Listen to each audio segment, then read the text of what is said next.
Yeah. Yep. And yep, everyone. I'm sort of prepared. Actually, I'm not, but that's the fun about a geek show. Just geeking out, changing things at the last second, all kind of stuff. Mark C, as in the great Mark C. Chris Persia, master of the wrenches. I cannot tell you how honored I am. It is, yeah, there a lot of different colors. Rick Murray. Hey, man. Oh, my goodness, man. Dude, I've not seen you since the old BTR days, brother. Wow. You are a blast from the past, my friend. A blast from my checkered past. It is fantastic to see you here, and it's great. Again, I'm so honored to have the great Chris Persia, of course, of the master of all wrenches on all over the great place. And again, I am not worthy, sir, because you're everywhere. You wrench for the big boys, and I appreciate it. You've always been just kind to me in the chats and everything like that, and I'm honored to have you here. Good to see you, Rick. I just decided, I know there are some people probably that also use Monday nights, but it's not like the biggest night in the Fandom Menace that I know of. And in my BTR days, I was sharing my network for a long time, for the past many years, with my good buddy Decker of Possum Hour. Fame and Monday nights were his exclusively. And so I never did Monday nights. I thought, you know what? I might start doing some Monday night things. In fact, next Monday we'll definitely be doing one. And in fact, I'm gonna try to do 3 shows this week. Didn't do any last week. Did a few the week before. Try to be more consistent. And I'm trying to figure out how to make short videos. Yes, I'm that dumb when it comes to tech stuff. But and like I say, I wish Flash could be here. But I know he works on Monday nights, but that's okay. I mean, I'm going to try to, I miss Flash, so I'm going to try to keep, getting him on whenever I can. Tomorrow, I'm going to be doing a daytime stream, actually. And tomorrow, let's see here, I'll be doing this. Well, let's see here. Tuesday afternoon, 2 p.m. Central, 3 Eastern, of course. Stephanie Janicek, a lovely and a wonderful YouTuber who has a great channel. Link to her channel in the description below, by the way. Stephanie Janicek's Smuggler's Cantina. She's one of my go-to sources for Star Wars information, Star Wars news. And she has a lot to say. She makes daily videos about Star Wars and keeping up with what's going on and everything, and is pure Fandom Menace and just really, really loves Star Wars, and is a lot of fun to talk to. I've enjoyed talking to her the couple of times that I have been able to. And tomorrow we shall be getting together and doing a daytime stream for that, and I'm looking forward to it. Stephanie is awesome. Yeah, Mark, see, that's something I wanted to talk about. I'm glad you reminded me, because I think I probably would have forgot about it, those Hasbro figures. Wow. But tomorrow, yes, talking Star Wars with someone who knows her Star Wars. Let me tell you that, and knows it, and knows a lot of things going on and stuff like that. And she gets all the news and things, so I don't have to learn it. And she and others, she's very informative. And again, I am looking very much forward to that. Wednesday afternoon, this is tentative. I think I'm probably going to just go ahead, since it is the last day of the month. It's Star Trek month, but look, it's always Star Trek year around here. Yeah, it's Star Trek all the time around here. But I think what we will probably do is go ahead, and if I can get Claude to do it, I think he's going to be doing it. My show on the history of Star Trek in comics, and that will be when Wednesday, hopefully, of course. So yeah, we'll be talking some Trek, because it's something we got to do. Because just this past weekend, was a pretty big weekend for Star Trek. Again, Star Trek month. Look, I mean, you have obviously the beginning of the month, original series debuting on September 8th in the States, September 8th, 1966. Actually, I found out that in Canada it was the 6th. But anyway, so you have that. I forget what the others, but the other day was would have been the anniversary of when Star Trek Enterprise first appeared, and then yesterday, I believe it was the big the 33rd or whatever it was, 30 something anniversary, maybe 33rd, I guess, of Star Trek: The Next Generation. So it's a big Trek month. Beckman! Oh, man. Dude. Just got the latest retro card, Marvel Legends Spider-Man, in the mail today. Nice, man. Is that of this line, the one that looks like the ones from the 90s line, like the Toy Biz ones? I saw at Target, I saw some. I saw the Mary Jane figure the Gwen Stacy figure that has the Mary Jane alternate head. Jobber! It's great to see you there. So Venkman, is that the one you're talking about? Is that, I did not know those were out yet. Well, no, I mean, I did know some of them were out, but I'm not sure exactly which ones you're talking about.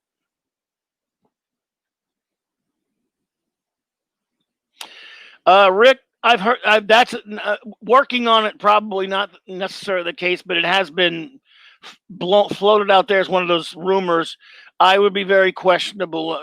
I would sue that as a very questionable rumor that was just thrown out there, because you know how that works and with these clickbait sites. So I would not buy into that if I were you. There will never be a Star Trek Star Wars crossover. Not even the new fake Trek and new fake Star Wars. It won't happen. Oh, cool. All right, man. That's great. Well, that's great, Venkman. I mean, which figures were those? Because I'm, in fact, Mark reminded me I got to get some of those pictures of those. I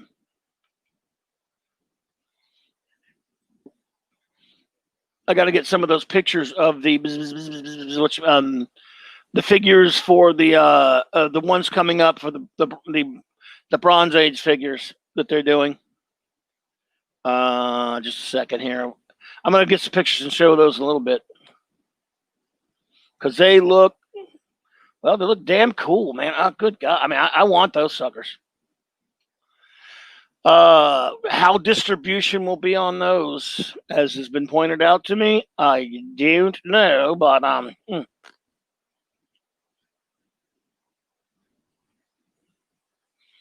don't know.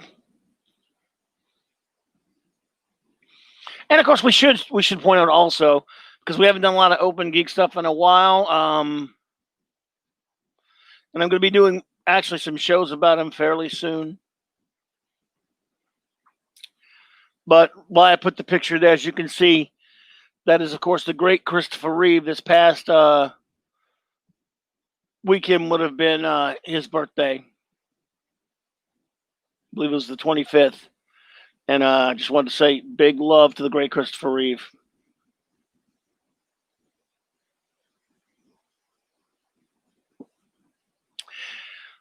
Yeah, I saw the commercial with Mark Hamill and Patrick Stewart. Picard there, Rick Murray. I saw it. It leaves a bad taste in my mouth now. Not so much because at least Hamill doesn't like what happened to him in The Last Jedi, but Patrick Stewart was complicit in the destruction, degradation of the character of Jean-Luc Picard with that filth-infested garbage Picard TV show from this past year, and so he's really kind of ruined himself for me, Patrick Stewart. But yes, did see that commercial. Let's see here. Bankman, when I finally get the Gwen Stacy figure, I think I'm going to take Mary Jane head and put it on one of my MJ figures. Oh, it's a better head sculpt. Okay. I did see that one at a Target, but I have not seen any other ones.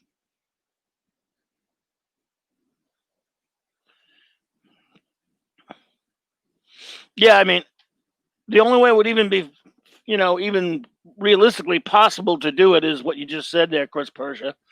The companies would either have to have the biggest, the biggest cross company thing ever since Spider-Man, Superman in 1976. Am I right? But and the thing is, as dumb as an idea as it is, it's like triple bazillion times worse now because of the state of both of those franchises is so horrible and disgusting that even from a fun standpoint, it won't work now. So, yes, indeed, Mark. Happy birthday to the great Christopher Reeve. It will always be Superman to me. I love the man. Loved him.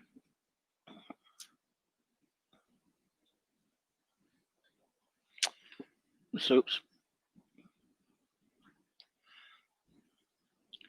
Rick, if you're referring to that Picard series, dude, I sat through the whole horrible thing, and I'm not proud of myself. It was horrible. So, if you didn't watch it, then good on you.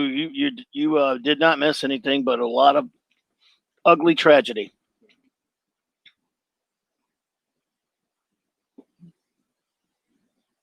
Oh, Jabra, I did not know about that. Thanks for the heads up.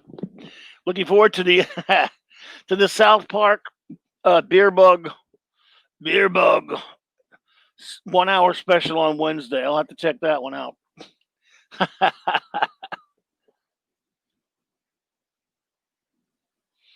Yes, quite true, Mark C. One's in the future, one's in the past. It never matters to time travelers. But there are a lot of other reasons why it wouldn't work. But I mean, even if you just like did a goofy comic about it, it wouldn't work now anyway.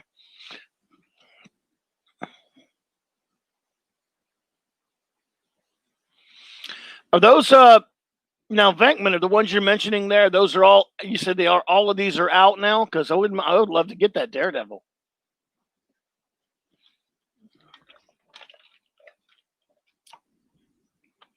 So again, thank you for that.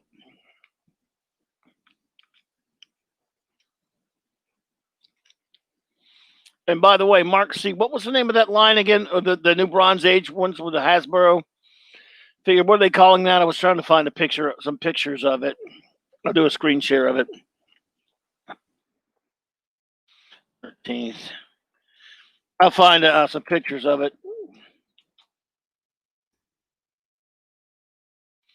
So I was looking at them the other day. Yeah, there we go.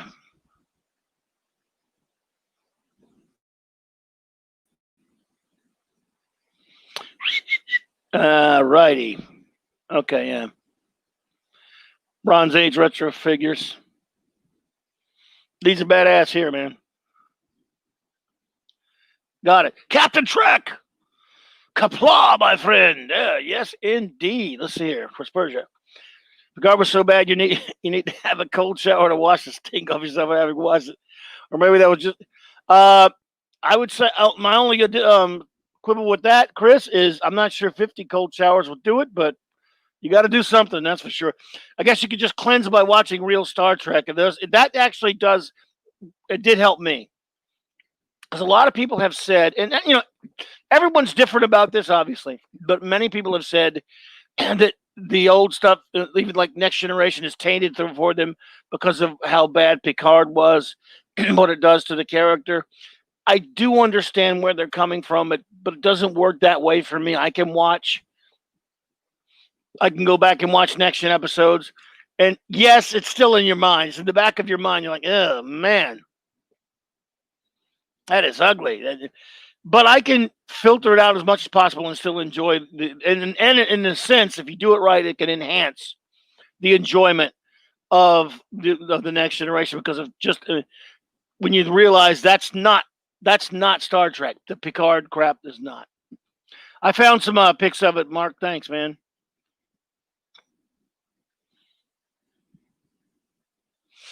Let me see here. Let's do a screen share and look at some of these because they are nice.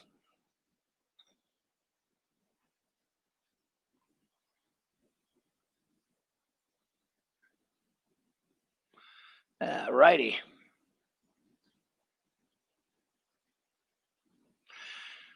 Okay. These are so cool. I love them. I must have these. There we have a Spidey. plus Peter Parker. It comes with a really terrible. Oh yeah. I think I saw the Peter Parker one. So I got to get that Daredevil one if it's good. Look more like goggles. See Peter Parker head from the Spider-Man Spider-Man M 2-pack. Okay. Good point.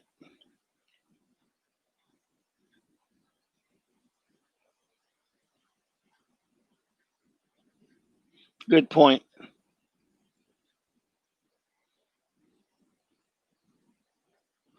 By the way, yes, Jobber. Yep, for me it's Reeves, the greatest casting ever of a superhero.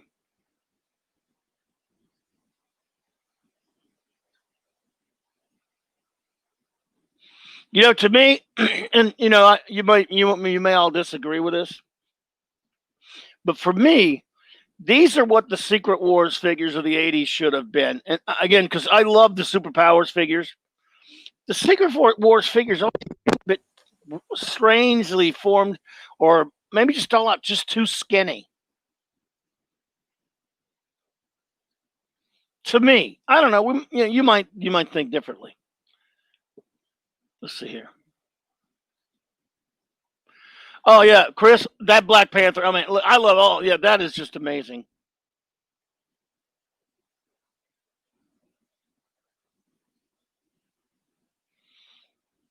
Let's see here. Bzz, bzz, bzz. I love these. Now, what did you say the size was on these again, Mark?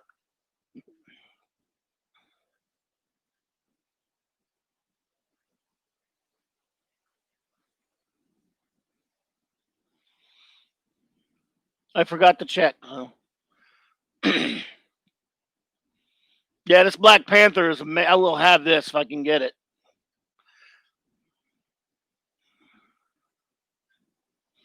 That Black Panther is amazing. Bad assness, I say.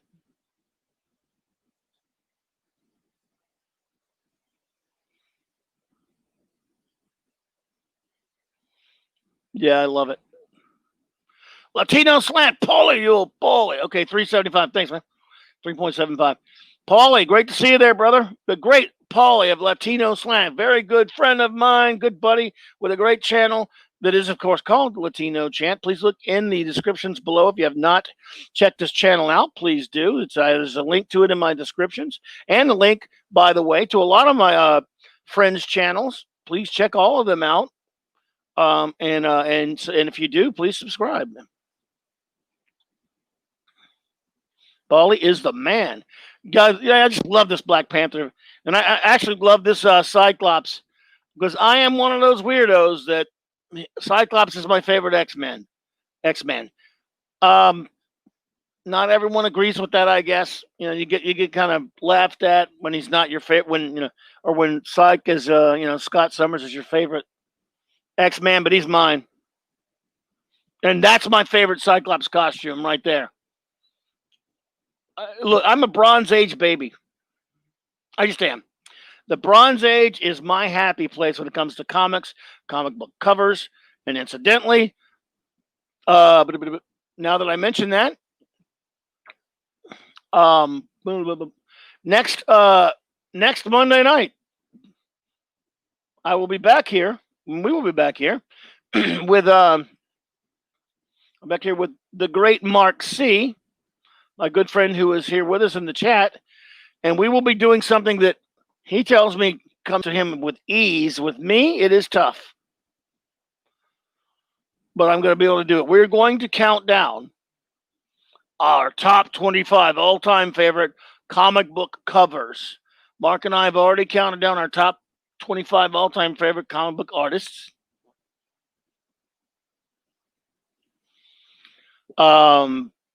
And we've talked, of course, I had a lot of fun with him talking about one of our favorite characters, Flash Gordon.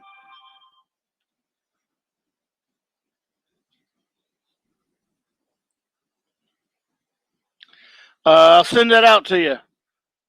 Paulie, I'll send that to you.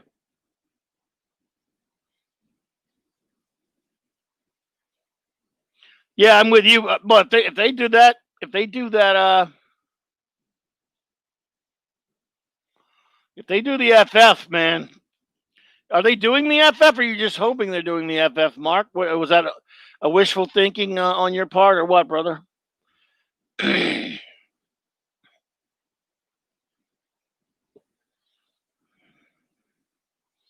All righty. Paulie, I'm sending you the link, bro. Right there. There you go. It is on Twitter. Let's see here. These boxes are even fantastic. Good luck. This packaging is really nice too.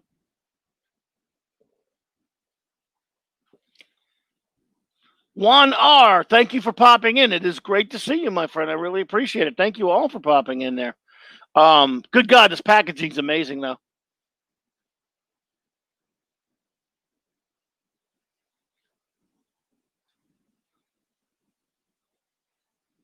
And these Marvel Legends ones, the cards.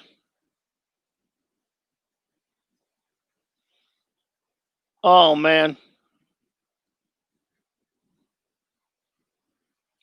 These Cap and Black Panther ones is just awesomeness. Yes, sir. I must have them. Damn, that Black Panther one's nice. And I have actually a few Black Panther toys. Holy. Hey, man. It's clobbering time. What's up? Let's clobber, bub. No, I mean, Hey, bro.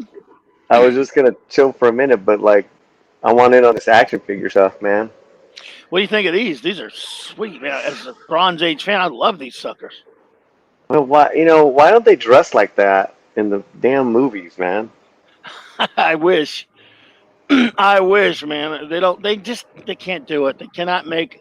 They could never make the heroes look like they Like they're wearing do in the boxers, comics. they're wearing the underwear outside.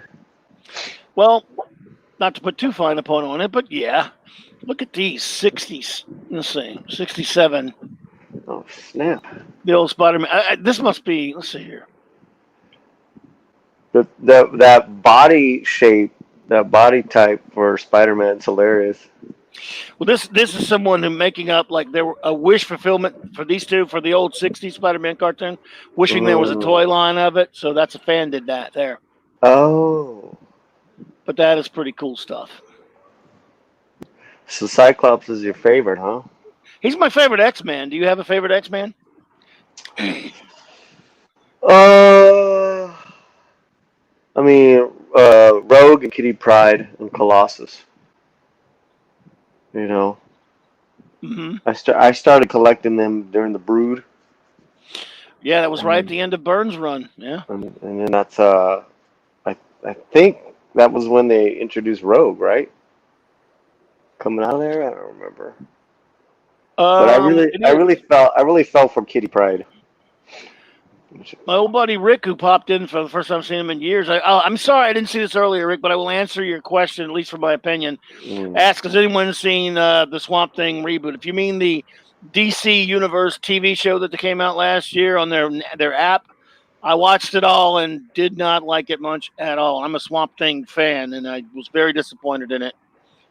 Yeah, not good in my opinion, but they're going to put it on the CW and run it on there, so you can check that out for yourself. I guess I don't know what next year or something, but I forgot to answer that for him, so I wanted to get that done real quick. Rogue. A lot of people are partial to Rogue. No, I just mentioned some of the guys are getting on me for saying the words underwear. They're like they're wrestler trunks. They're trunks. I'm with you guys. I'm with you guys. I'm just saying that's how they saw it. Yeah. Well, I mean, I don't. It doesn't. It doesn't bother me, but I do. I just think it's inaccurate when they say underwear is a joke. That's fine. And you should be able to take a joke. But they are trunks. But people say it to be derisive. They say it to be derisive, though. Well, the way the Cyclops figure there looks, like those are bad. That's badass.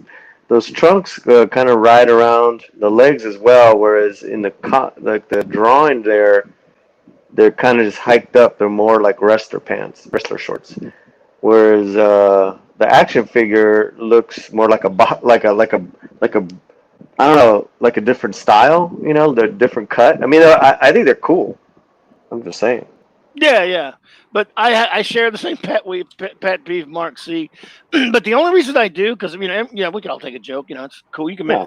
I make fun of the heroes I love, but the people who came out back when DC, before this, even the Man of Steel movie with the Screw 52, and they changed his costume and they dumped the trunks. Uh-huh. You got made fun of if you didn't want them changing the costume. Underwear. It was all the underwear, jokes. And like, well, you know what? These were people that didn't have any respect for the traditional costume. And Superman is one of those. Before that is a costume that changed very, very little over 70, almost 70 something years at that point. And it's one of the greatest, in my opinion. And again, we've actually done shows talking about superhero costumes because that's one of the fun things about superheroes. It's one of the greatest and most iconic costumes there is. I always thought so. Yes, that's true, Chris Persia. It should have been called the Abby Holland Show. It was good God. Well, it was terrible. Correct me if I'm wrong. Yes, sir. So and then I loved the Christopher Reeves Superman outfit, and that cape was just so huge, man. It was amazing. Like kind of like it went up before it went down. Like it had a little arch to it. On the shoulders. Yes. Yeah, it was pretty cool. With the X-Men movies, isn't that when they started just like screw it, we're not gonna have them in the original outfits? In that first X-Men film in 2000, they were pretty much wearing motocross outfits. Pretty much, it looked like. Right. And, yeah. And then someone made a crack about them, and of course, Wolver Jackman Marine had to make this crack. Like, what would you prefer, yellow spandex? And a buddy of mine who was also, when we went to see it, we kind of said, yeah, I would. And not really spandex either. That's a cop-out. But I would like to see Wolverine's yellow costume. I understand people think it doesn't work in a film, but, you could still make it work. It didn't have to be spandex. That was an amazing costume, the yellow. Yeah, a lot of people like that brownish one or after, but I like the yellow one. The yellow's classic. Yeah. Did you ever see that fan film some guy did? That it's Wolverine versus Wonder Woman. No. And they got a short dude to look like the comic book Wolverine. He's wearing that costume. This thing is better film than any movie you'll ever see, and it's super violent. It's bloody. It's not much of a story. It's just them fighting. And the woman, of course, looks great. They look like the characters right out of the comics. They're dressed like that, and it's pretty well done. They've done a couple of films like that, but it's just a fight. Mm-hmm. And he's wearing the friggin' yellow costume, and nobody would say that looks silly. It was badass. It was bloody. Has anyone ever seen that? That thing was pretty crazy. Yeah. Yeah. No. That'd be cool to get a link to that to watch. Might still be on YouTube. I don't know. Wolverine versus Wonder Woman or vice versa. Wonder Woman, but it was again, dude. That was they've done a couple. I've seen some other ones like Batman and Deadpool and other ones like that. And again, fans, and it wasn't Gary likes to say it a lot. I agree with him, and a lot of people say this. Fans do the best work. Movies never get the looks right. Look, I like Thanos in those movies. Okay, I've seen guys do Thanos right out of the comics at Dragon Con. It looked amazing. I used to go to Dragon Con every year. It's the biggest. It's like the third or fourth biggest con in the country, but it may be like the biggest cosplay con, almost as big as any of them is a cosplay con. I've seen costumes that are so comic book accurate there. Yeah, I want to think that, the art direction, we're gonna, go a different direction. We're not going that cosplay level. Like they look down at the fans like that, and that's kind of, bullshit. Yeah, And obviously, and then what they come up with shit that's not really, or it's not even original. It's inaccurate, and like you said, it looks like they're on a motocross team. You know? Yeah, yeah, exactly. Well, there's that. Was it Mark? She likes the burn brown and orange one. I don't mind that one too much. I don't know. I just like the yellow one. I mean, yeah, I guess it's again. If you watch that fan film with Wolverine and Wonder Woman and tell me that looks silly, it don't. I mean, it's bloody. It's brutal. Again, you see fans. Granted, it's a short film with Hmm. no story. It's just a fight. But if you can do that, if they can do that, why can't Well, Hollywood? and you're saying it look legit, even though it was original. I mean, Yeah, it looks amazing. I mean, again, you watch that and you just buy into it because the guy. And again, I like Hugh Jackman and all that stuff. This dude just looks like the right size for Wolverine too. hmm Little dude, you know. I'm just wondering what it is with production and some of these actors that just, you know, like who made the decision? We're not gonna go with that costume. It's like, I'm not gonna wear the helmet. I'm gonna take it off. Uh, Um, Usually, Brian Singer in the case of the I guess in the case of the first X-Men film, they don't really respect the material that much. And again, oh, I'll direct this thing, but I don't want it to be too comic booky. Even though it's a comic book. Yeah, all And then right. look at and Sam Raimi comes and puts them to shame. Sam Raimi, Mm, whether you don't like whether you like his Spider-Man films or not, and I like the first two a lot. That's right out of the comics. I mean, that was one of the things that impressed me the most about that film. I mean, he's swinging around like Spider-Man. I didn't think they were going to be able to do that and look so good, in spite of the organic web shooters. um, yeah, the first two movies were amazing. I had a geek out moment with my girlfriend earlier this year. We went to go to a play starring Alfred Molina, Oh and wow, they're friends. Like, they did a show years ago. You know, and man, he walked up to her like they were best friends, and I was just like, oh, it's Doc Ock, it's Alfred Molina, sweetest man, sweetest man. I mean, he's so talented, man. You know, wow. I loved his Doc. Yeah, yeah. I mean, My big regret was that he spoiler killed him at the end because I wanted him to come back. why did they kill him, man? That's another thing about movies when they make comic book movies. Yeah. Take the first Michael Keaton Batman film, whether you like it or Mm. not. I think Nicholson's great as the Joker. The Joker's supposed to always fall in the river or something, not onto the concrete. You're supposed to go, he'll be back, or get caught. That's comic books, but they always, and that's been a trope with comic book films, killing the villain. Like, you don't bring up an established hero, then bring his villain in there and then kill his freaking villain. I mean, they didn't do that with Luthor in the Superman movies. No, they didn't. Well, remember, Mm. there's a good point though, because Richard Donner came in right away saying, after he saw the terrible Mario Puzo script that the Salkinds wanted to make, Hmm. he said, look, this is campy, it's stupid. We should treat this character with respect. That's why at least Superman won until he was gone. That's why that film is so good because Hmm. he said this is epic. That this should be treated with respect. And that's why we got what we got with the first film because of Richard Donner. And I love his Donner cut of the second film, but I hate the second film. I hate the Lester cut. Hmm. Yeah, yeah. You've told me that before. Yeah, Yeah, it's an interesting thing with the villains. That they kill them off. It's so ridiculous. You know. yeah. You want to see him again? You want to see them again. You want to see them pair up with other villains and try to take them down. Well, That's it the whole worked point. for Green Goblin though because at least he did die in the comics, and that it always it was a legacy character to begin with. Yeah. Yeah, he passes it down to his son, and then later there's the Hobgoblin and all that kind of. I mean, that yeah. But so yes, that's one thing, and it's different. Yeah, but you don't kill, you know, Yeah. most of them.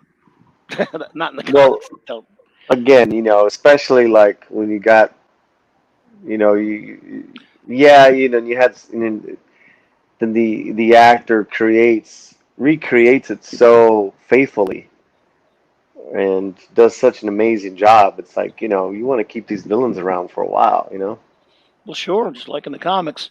Chris Yeah. Persia, do you mean, let's see, do you mean the superpower beatdown one? I'm not sure what you're referring to, sir. I know I'm late in getting to that one, but I'm not sure what you mean by that question. Mm. Superpower, I'm not, but so if you could elaborate, I would, I'd greatly appreciate it, my friend. Mm. Yeah, they were talking about the God. That's pretty obscure. Talking about the Swamp Thing TV series of the '90s, but yes, I remember it. Good old Dick DeRock. He was a good I, Swamp Thing. You remember I that? I don't remember that. I think I remember it being on, but I don't remember watching it. It was on Um, USA. yeah, that's, yeah, I'm pretty sure I didn't watch an episode. Maybe I watched the movie years ago. Yeah, there were two films in the early '80s. The For Carpenter one, right? Wes Craven. Oh, it was Wes Craven? Yes, sir. And yeah, they were. Yeah, I mean, again, miles vary, but I didn't think they were all that good. Was Adrian Barbeau in one of them? Oh, well, okay, there were good things in that one for sure. Right. I love her. There it is. Yes. Yeah. There. I see what you mean now, Chris Prisoner. Power Beatdown. It's called Wonder Woman versus Wolverine Superpower Beatdown. Okay, I didn't know that was what it was Oh, called. Episode 20. And it looks like it's like 11 minutes long. Dude looks like Wolverine, man. Wolverine came to life. that's I know we can't. great. Let's Great. see We if I should can. do, we could totally can we do a watch party of that? Well, it's on YouTube. How do you do it? Would you do it on how would you do it? But I'm game. It's only 11 minutes long. Yeah, we'll figure that shit out. We'll figure it Let's see out. here. I tell You you what, you I'm got gonna put the screen Superman in share it. on it for a second. I'm gonna put the screen share on for a Excuse second me. of it, so we could look at it so people can see it just for a little bit of it. Whoa, cute girl! There we go. There's a cute girl on there announcing it. Let me just go past a little bit to the. Oh, I'll change my avatar for tomorrow. And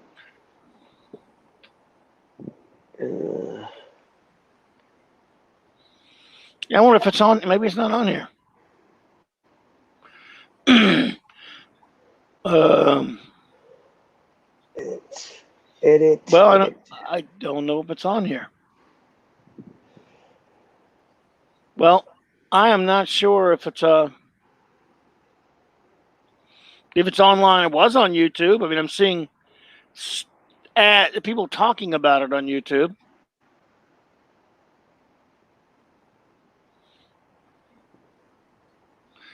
Oh my God. Oh well.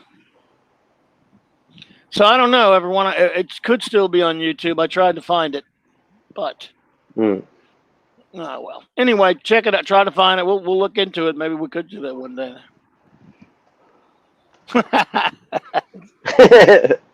Yeah. So we'll.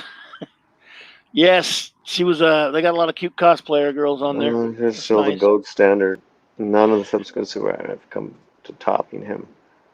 I mean, Yeah, not I even love them. close. Not even close. Well, we talk about, and again, we actually, my good buddies at Retro Blasting, everyone linked to the description, channel below. My good buddy Michael French from Retro Blasting and Melinda. One night, many years ago on the show, we did our favorite superhero castings. We did a big show about that when we were talking about them, and then of course we had a lot of fun with that one. Then we did worst superhero castings and had even more fun because we got the. Yes, because there's some bad ones. But you know what? I got to say, since there's a finite number of superhero films, there are probably a lot more good castings than bad ones. If I thought about it, even in not so good films, some people go, "Yeah, that person would have been a good of this character if the movie were better." In a lot of cases, I would say. Hmm. Who is that in that picture? It looks familiar. You got to guess, man. I'm in not your gonna. avatar? I'm not gonna. Spill I the got to beans. guess. Yeah, dude. Hmm. Is this open geek Yeah. forum or is this? Well, no. I. You know what? I guess I sounded like a normie when I walked in talking about underwears and shit. I shouldn't give you guys a No, hard that's all time. right. That's what I was led to. I did not know there would be a test later. The test of the emergency broadcast nerd system. And yes, everyone, as you can see at the If banner any going below. if Go anyone ahead. can guess, we'll give them a free rubber tortilla. All right. Anyone guess who this child is? Because I don't know who this kid is. He looks familiar. I know he's not Will Robinson. Who's this child, sir? Who is this young man? Who is One this of young us. man? He is one of us. He is what? He is one of us. Saying, "Mommy, mommy, look at Sun TV." Ooh, ooh, Somebody scary. will know it though. Somebody will know who that is. And as you see on the banner below, everyone, tomorrow at 3 p.m. Eastern, which means 2 p.m. Central, which means do the math. The wonderful Stephanie Janizek of Stephanie Janizek's Smugglers Katina Star Wars Ooh, channel. yeah. I listen. I follow her. Oh, Steph. Oh, yeah, she's fantastic. She's been on with me before on the old Blog Talk Radio and even on here. And she's one of my go-tos about Star Wars news and stuff like that. She makes great Star Wars content on her channel. Please go check her Yeah, out. she does. Link below. And she's a very nice lady and a lot of fun. And she is going to come on with me. We're just going to have a little, I guess what they call it. What do they call it? A chill stream. But we were talking about Star Wars, so Mm-hmm. I'm sure we'll our blood will be up a little bit because when you can't talk about Star Wars now without it a little. But we have both recently been lucky enough. I think she went. We've both seen Empire Strikes Back at the theater again recently. It's our mutual favorite film, so we will be talking about that a lot. I hope, and amongst other things. I know. I was gonna change my avatar to Luke Skywalker for tomorrow, but I'm like, nah. Let me just do something a little more obscure. But yeah, all right. If anyone guesses who it is, That could be Luke as a then kid. you all, I'll get you one of these. Yeah. Bankman, let's see what Bankman said. Brandon Routh could have been Superman, but he got saddled with a bad script and a garbage director with Superman Returns. I added the director part there, Venkman. I agree with you there. I liked him okay. Matter of fact, he's kind of the only thing I liked about that film, to be honest. I mean, I thought, yeah, potential, good Clark, good Soups. Jesus God, that story though, and not just because of things we've heard about Kevin Spacey that make me sick lately, but I thought he was terrible as Luthor. And again, he's been great in some movies, even though let's forget about what I can talk about he is. But Lois Lane. I thought he was terrible as and Lois was also, again, the actress I had no problem with in other things, but in this one, I forget the lady's name, to be honest. Kate Bosworth. Yeah, okay, that's right. Yeah. Yeah, it was a pretty subpar movie, man.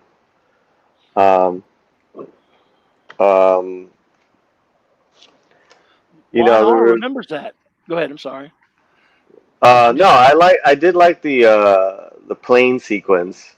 That was pretty good. Yeah, You know, and they landed the baseball field. That was pretty hilarious. And they had the old school music, so it was like a nice little retro. When the bullet And bounced off of his eye and stuff like that. Yeah, there was some moments. there was some sweet stuff, and it all had to do with Brandon. You're right. He was. Is he better than Henry Cavalcade? Well, Cavill, it's not fair to him because you know how I hate the Snyder things, but I like him. So I don't think he ever got a decent shot at playing Superman. Maybe he will someday, but I don't think he just played Mopey Man with superpowers. So yet I would cast him in a heartbeat in a good Superman, in the proper Super, because I do like the guy. I just don't, it's not his. It's just like Christopher Reeve. Look, Superman 2, 3, and 4, they're terrible movies. He's still great in them, but even in those films, he's still playing Superman. Just the scripts are bad. So.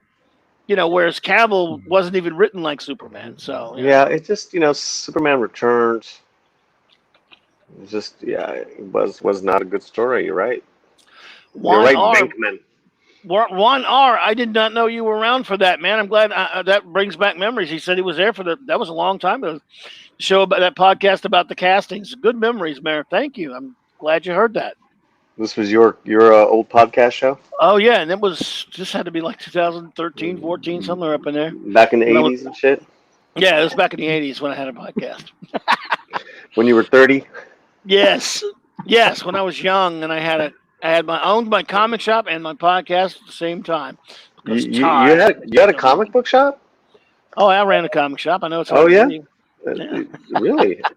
Yeah. I've Sound like never Gary. heard that before. No, you never have. I don't say it anywhere near as much as Gary does. Yeah, and I ran several others for other people too. Gary only ever owned his own. He only worked at one. So boy, I'm so wow. That guy, he doesn't know. I love shit. Gary. Gary Nerdrotic is the best, man. I plug his channel, but he needs no introduction. He's the man. Nerdrotic. That's my favorite. Him and the Great Doomcock. Well, one of the surprises for Kai's show Thursday night is Uncle Gary's stopping by. Oh, nice. But we got some people coming by. We got some people. Kai is excited. By the way, Kai is a friend of Latino Slant, a member of that channel. His link is also in the description below. Go to Kai Makes Fun Stuff channel, YouTube channel, and subscribe to him. He's a good dude. He's got a book coming out. That's the whole deal is. Yeah, we're doing the book party. Ralph was good casting, but Kate Bosworth, she was horrible. Yeah. Well, she just was miscast. She didn't has there's no natural tenacity in her and sexy smarts, like a good Lois Lane, What's something weird about that movie? You know who other than Ralph, who was actually kind of good in it? Because I like this guy. I think James Marsden's underrated. I mean, he would have been a great Cyclops if they'd written him better. And he's actually kind of likable in that film because you feel sorry for him. You're like, wow, I got my woman, and because Superman's been gone, now he comes back, and I feel like I'm nothing. And yet they wrote him. He was actually interesting. He was okay in that film, and he wasn't a jerk about it either. Well, I think Marsden, Femke, and Hugh were great off each other, those three. Oh, there we go, Mark. He's got you. Nope, it is not. It is not, sir. It is not, sir. Why do I know that kid? That kid is a freak, man. That kid's freaky looking. There you go. I'm going to stop mentioning avocado. I don't even say it that often. It's a pretty obscure reference unless you're, kind of like a real ultra fan of what this kid is from. Yeah. Man, maybe nobody will get it. Let's see here. Jeff Hicks and Jesse Miles. I like them too. World class bullshitters. Yeah, and Mindless Entertainment. Yeah, they're all great. I love them. Jessie. Fandom Menace. Yeah, she's something. She's something else. And Jeff Hicks is a cool dude. He's also a good friend. He's had my buddy Michael French from Retroblasting on his show, and I love all those people. I love the Fandom Menace. I mean, they're all everybody's different. Everybody has their own thing, their own take, and they're all pretty cool. They coexist. Nobody agrees on everything. They just hang out and exist. And the important thing about that Fandom Menace is they say anybody can have any opinion they want and express it, and that's what I love about them. Yeah, I mean,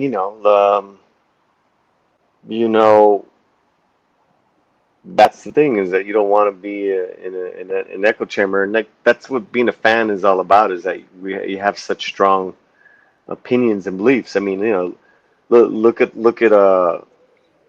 going back to the wrestler trunk comment. Like you offend. I offended Mark C. Accidentally. He wasn't offended. But what I'm saying, is that that's like, okay, let's say it's not Mark C, but it could easily have offended someone. Like, oh, you know what the hell are you talking about, you idiot? That's what being a hardcore fan is all about. I love it. Oh, it's good. Oh, yeah. And like I say, when it is like when good-natured ribbon at the most, like you go, oh man, you don't like that, you suck. You tease. Yeah, you don't like that. Oh man, you have shitty taste. But it's joking around. You don't And, know who this little kid is in my avatar? You guys are lame. I do feel like a dumbass for not knowing who that kid is. I was going to put, I had two choices. I had Luke Skywalker or Frodo, Ian Holmes Frodo, which is a beautiful black and white photo I have of him. But, It would have been easy. yeah, let's put this homeboy up. No, yeah, I mean, look, you're just challenging now. But everyone's going, because when Mark said that, I just assumed I said, oh, maybe he is that kid. But no, you're right. It doesn't look like him that much. But it was a good guess. Man, you got me big time. You might have to start giving some hints, bro. Well, I mean, let's just let it ride for a minute. Sure. No. Hey, keep them in suspense, buddy. Yeah, man. You got some viewers. It's not about my avatar, man. It's about you. Yeah, keep them in suspense. I got some. Well, again, do you guys out in your part of the world, Paulie, have a place called Ollie's Bargain Outlet? Do not that I know of. Not in the. Well, it's maybe not that part of the area, but I know it is in a lot of. It's up north in a lot of places. And, well, I was gonna say maybe it's outside of the LA County. Which it could be. Well, I'm sure it's not in every state, but yeah, Mm-hmm. This place is sort of like. There's a place called Dirt Cheap also, but that's not. It's not quite as good. Anyway, it's a place where everything. I mean, it's got a lot of the same types of stuff as like a smaller Walmart in a sense, but it's super, super, super cheap. And they have a big book section, and they have again, talk about pet peeves. The word graphic novels has been stretched to ruin the meaning, so it aggravates me as an old comic shopper and just a whole geek. But they call it a graphic novels section, where they got a bunch of the big, hardcovers and softcover reprint stuff. Mm-hmm. And they got them for dirt cheap prices. I picked these up last Monday. Oh. You see this monster behind the Captain America? Yeah, is that Ross? That is an Alex Ross. That's just the box it was shipped in. Wow. Because this is a $200+ book. Came out in 2016. That was its tag. It's about 20 pounds. It's called the Captain America 75th Anniversary Vibranium Edition. And we were looking for a completely different book. A buddy of mine who has an Ollie's up in Philly sent me a picture of a Kirby book that he got for $8 there. They didn't have the book. We went looking. They have 3 of them in our area, 3 Ollie's. So a buddy of mine went looking for them everywhere. But I asked the lady to go look for it. She says, well, there is a big book back there. I don't know what it is, but I'll bring it up. You need a wheelbarrow to carry this sucker. It is a hernia. You're kidding me. Wow. And so she brings it up. Just look how big these hardcover books are. But look at this thing. So it practically broke my table.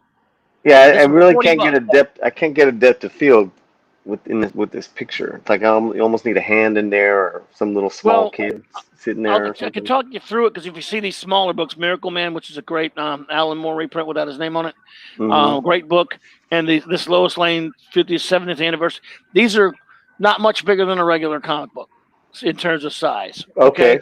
So these are, as you see the books, the Marvel Age and the Silver Age DC Comics books here. These are standard, bigger hardcover book size. Yeah. This thing here, it practically broke my table. It was a $40 for a $200+ book called the Vibranium Edition, and it's sweet. It took my son and I both to take this sucker out of the packet, out of that box. Really? And it's just. Yeah, you can't read it, but it's a great.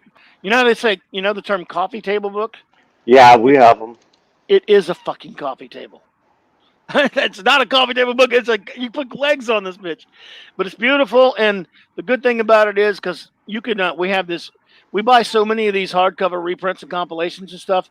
We know how to look at the top of the spine to tell how much is good stuff and how much is not, without even opening it, because sometimes they're sealed. How much is good and how much is crap. Modernity shit because of the paper difference.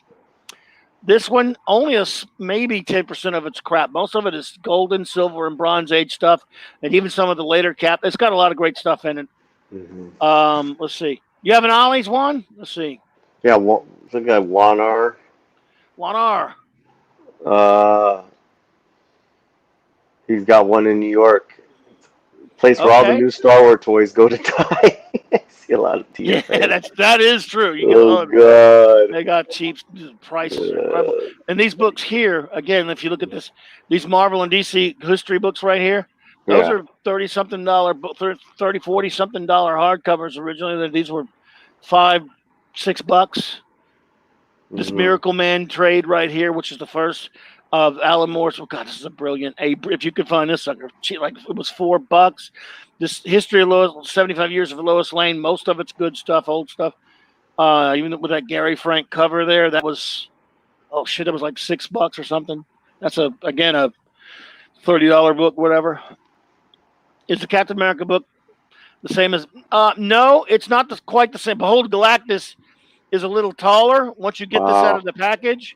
But Behold Galactus is thinner, Mark, and so it's not as heavy. Behold Galactus is a wonderful, that's a fantastic book too. So That's the the biggest book I Silver have. Age comic right here. Let me. The Let me Silver Age show you. DC one, and then there's So how big is it compared to okay, this? that book there that you have is probably about the same size as let me The see, Miracle Man? yeah, the Miracle Man and the Lois Lane book right Well, there. well, here. So look, here's But it's a thicker. Yours is thicker though. These are pretty sure. thin books. So here's And there's a a standard comic book, so that's about standard right. comic. Yeah, it's an 8x11 comic. You have it right there. So yeah, Okay. yeah. So that'll give you an idea how big this sucker is. Now, Behold Galactus is a taller book, Mhm. Mark, but this one is so thick. Jesus Christ! They've got to give you an idea, Mark. It has a bunch of Golden Age stuff in it. It has a bunch of, and that's of course Kirby. It has a bunch of Silver Age Kirby. Then it has a bunch of the Englehart run of the early of late '60s. The early '70s. All that great stuff. And then it does move up into the '90s. But the really good Wade Garney run. Yeah, Wade's a dickweed, but he used to write a good Cap book. And it does also have the Ed Brubaker Winter Soldier saga in there. It's good. Only thing I don't care much for is toward the end, it does have the whole relatively recent, Sam Wilson taking over as Cap type stuff, which I wasn't reading them at that time. But it has a very minimum of modern stuff. I heard the Avengers book like this is not the same. It's mostly newish stuff. So, yeah, I mean, and I got to go back to Ollie's tomorrow because I saw a guy online put it. There's a new Kirby book that's almost about the same size. Mhm. It came out not too long ago. That's for $40, and a guy at Ollie's somewhere up. I don't know. He didn't say where on one of the Kirby groups. So it's back to Ollie's tomorrow. Yeah, Ollie Ollie. I love stuff like that, man. Finding cheap trades and cheap hardcovers and stuff. I mean, just can't get enough of them. And I cannot Nice. recommend that Miracle Man book enough. God, that was so good. I need to reread that again. Alan Moore's name is not on it though, because he don't want it on there. So this is a book that was written by nobody. Why didn't you want it on there? Alan Moore hates all of Marvel and DC.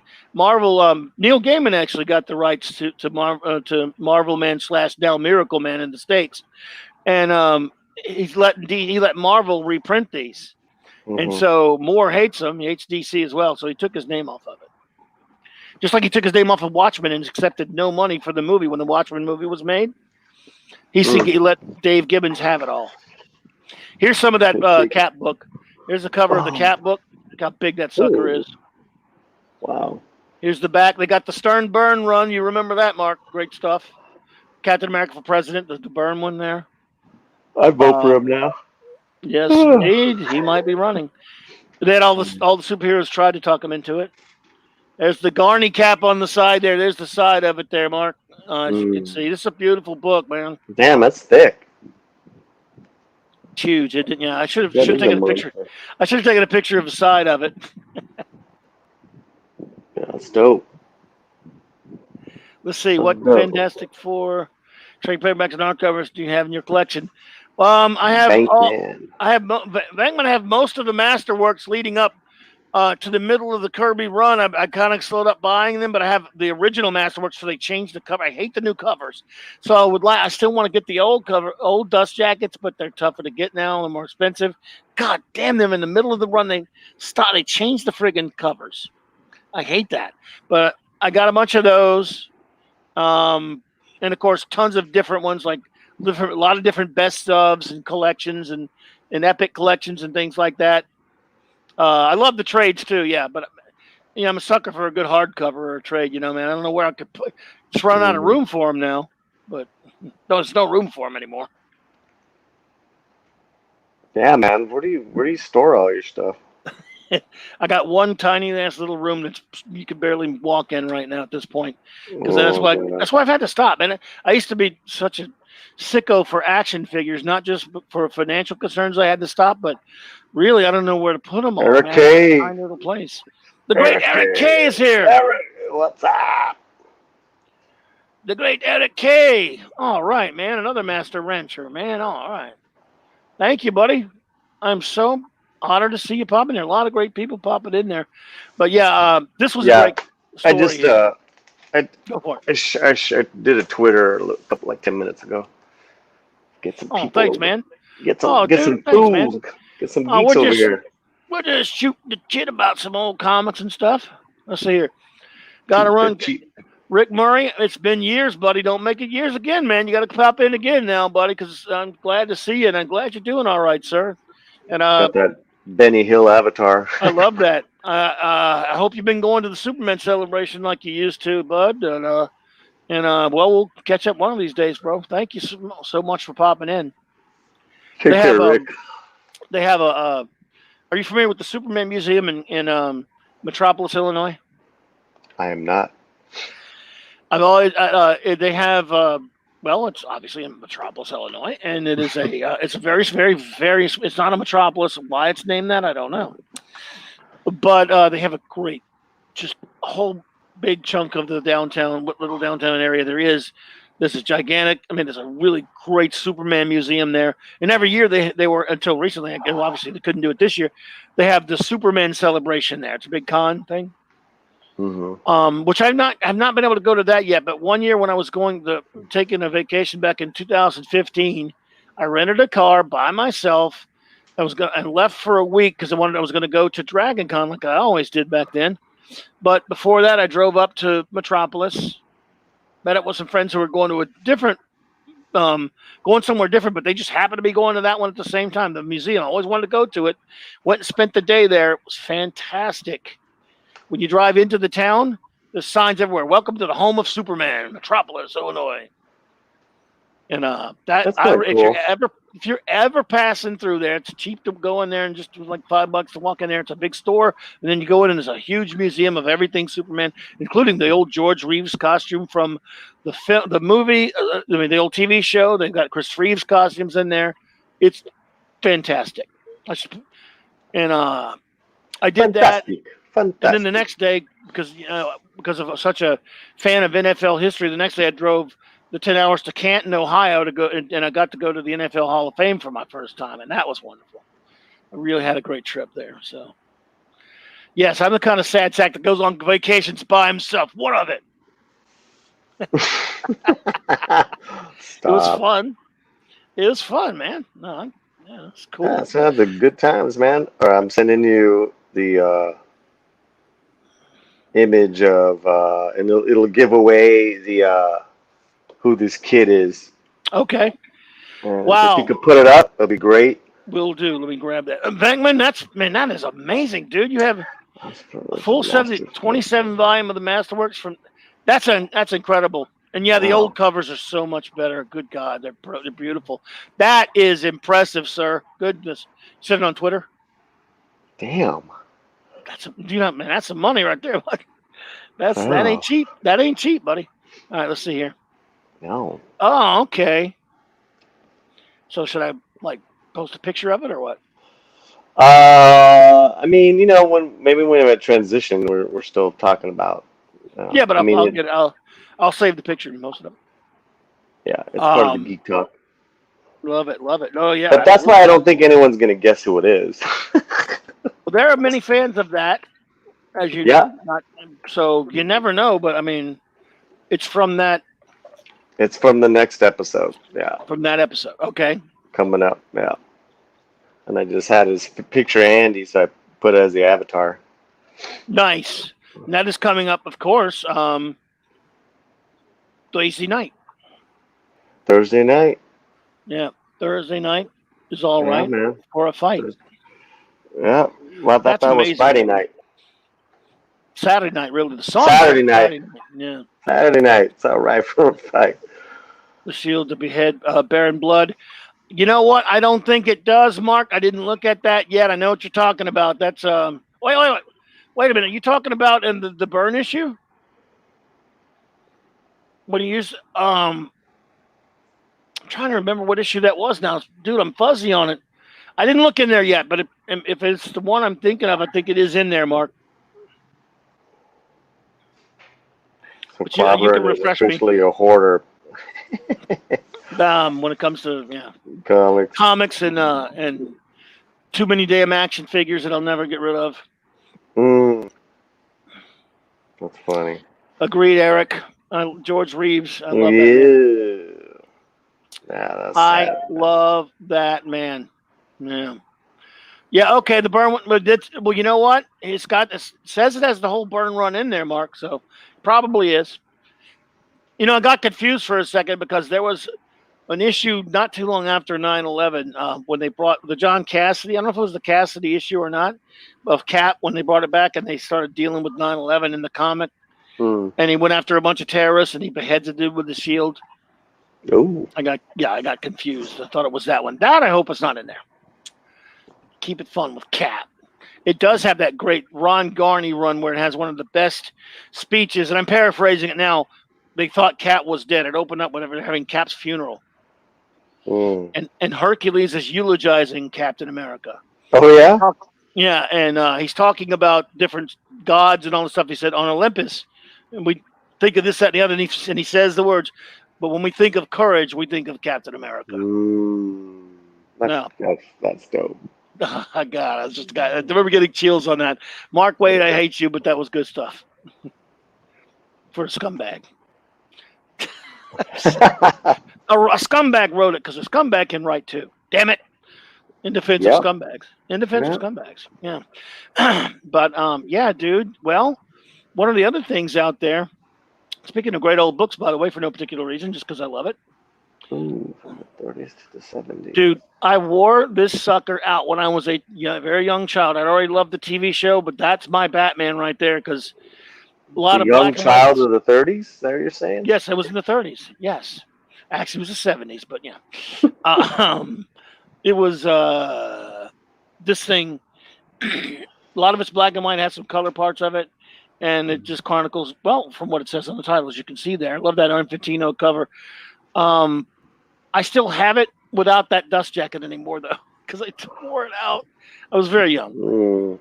And that's how I learned about all of what I needed to know about Batman from comic books, because I only had known about the show and the Filmation cartoon at that point. So, I don't know. I threw it up there to be a jag-off. I'm sorry. What do you think we should tell? Should we tell everybody what this is from? And since no one can guess it. Oh, yeah. Go ahead. So this is this little boy is Kevin Morris. The character is Kevin Morris, and he's featured in the character. His mom and his sister are featured in episode 4 called Conduit of the first season ever of the X-Files, and it is the first really case where Mulder and Scully lose someone in an alien abduction. It's so cool. Carrie Snodgrass, the great character actress, plays the mom, and I forget the actor's name. He plays Ogre in Revenge of the Nerds movies. Oh yeah, really? Ogre, huh? Wow. He's in it. He has a great cameo where he shows his singed ear to Scully saying, because Scully's like doesn't believe that UFOs go visit Lake Owajo. Was it? It's like an Indian name, Lake Owajobi. And he's like, look at my ear. How's that for proof? And his ear's all singed. Yeah. Yeah, I couldn't get the picture to. I don't know what happened. No, Maybe it's just too big. Too big. I couldn't download it, but there it is, right there. Yeah. This Thursday night, my friends, if you are an X-Files fan, and you have not already, Correct, you need Mark to go C. check out. Say again.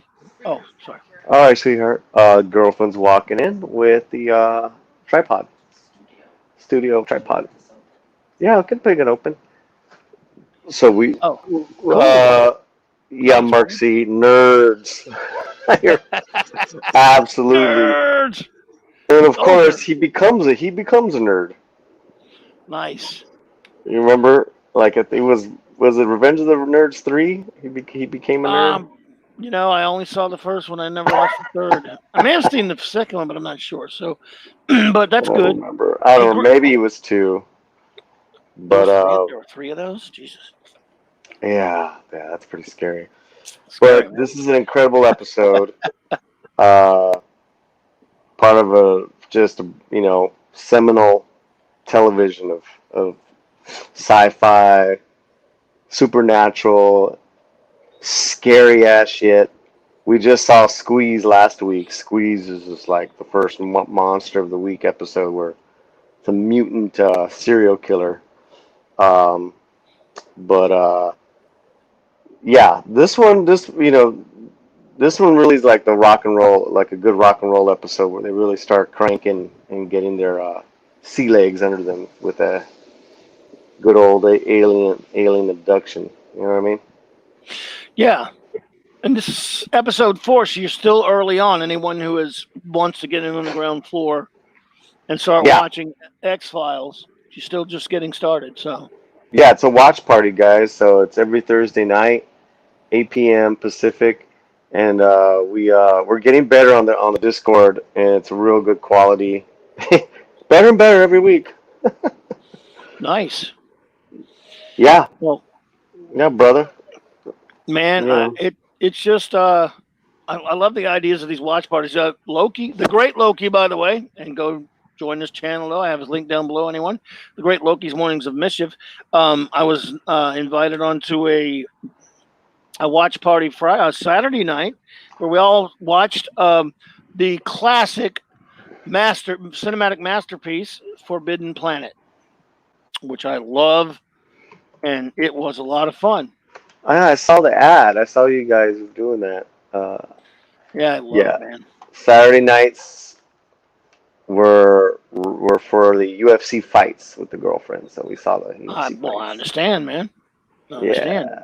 Yeah. But that is a great film. I love it, and it was so much fun, and they were all. We had a pretty good crowd there. We had the great Mexican Iron Man. Yeah, I got to give him a call. We had the beautiful Valkyries too, by the way. Oh yeah, you can't go wrong with that, man. So yeah, I love the Valkyries. I gotta not speak too loud when I talk about the Valkyries. Yeah, you gotta behave yourself there, man. Yes, Eric. Awesome. Hail, Mrs. Slant. Yes, hail to Romy Slant. Hail, Mrs. Slant, indeed. Yes, no, we're getting some X-Files posts, which is nice. Mark C prefers tombs. Well, that was last week, right? No. Well, yes and no. Yes and no. This first one, yeah. The Hutchinson, the actor, who was immortalized in his performance in The Green Mile, played such a little shit. Remember him? He was like the governor's nephew. He came in as one of the coppers that worked underneath Tom Hanks. Do you remember that movie? I know of it. I don't think I ever sat through it. I never watched it. Really? Dude, does it have any superheroes or spaceships in it?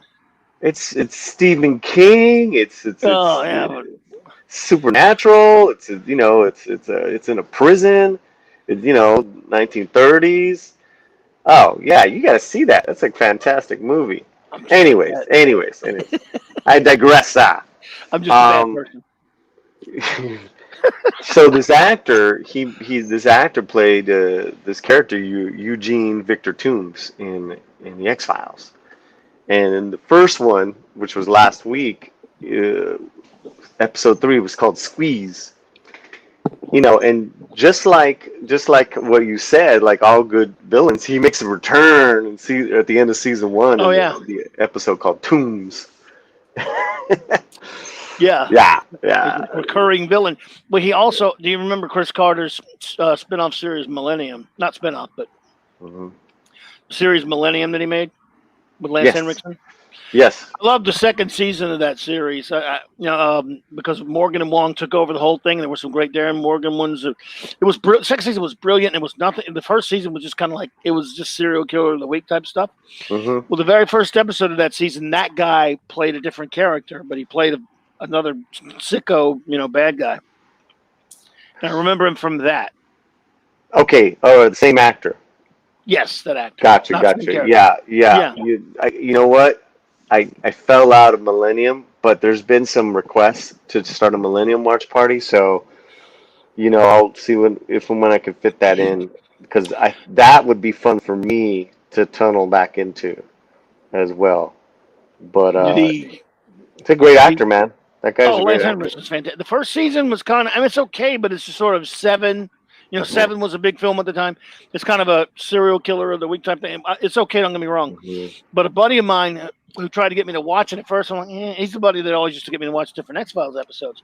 He said, Mm. you got to see Millennium in this season. It's just off the charts. And in my opinion, that second season Mm. is one of the greatest things I've ever seen on television ever.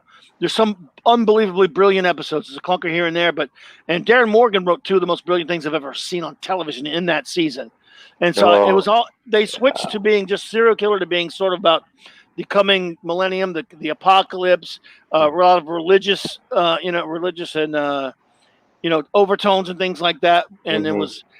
then it was had such an crazy, trippy last episode of the second season. We couldn't wait to see the third season. Hmm. And then dickhead Chris Carter, you are a dickhead, Chris Carter, sorry, Yeah. comes along. He didn't like what he was working on the film, the X-Men film. It came along. He Which didn't like what sucked. Morgan. Yes, he was pissed at Morgan and Wong because he didn't like what they did with his show that he left in their hands, even though I loved it. Well, the third season is so horrible. Third season's not watchable to me. It's so bad. He totally ignored the second season. Yeah, It was Chris so Carter's bad. like the Lucas of his creations, man. Like great creator, great stories, but it's like, don't write, don't direct, dude.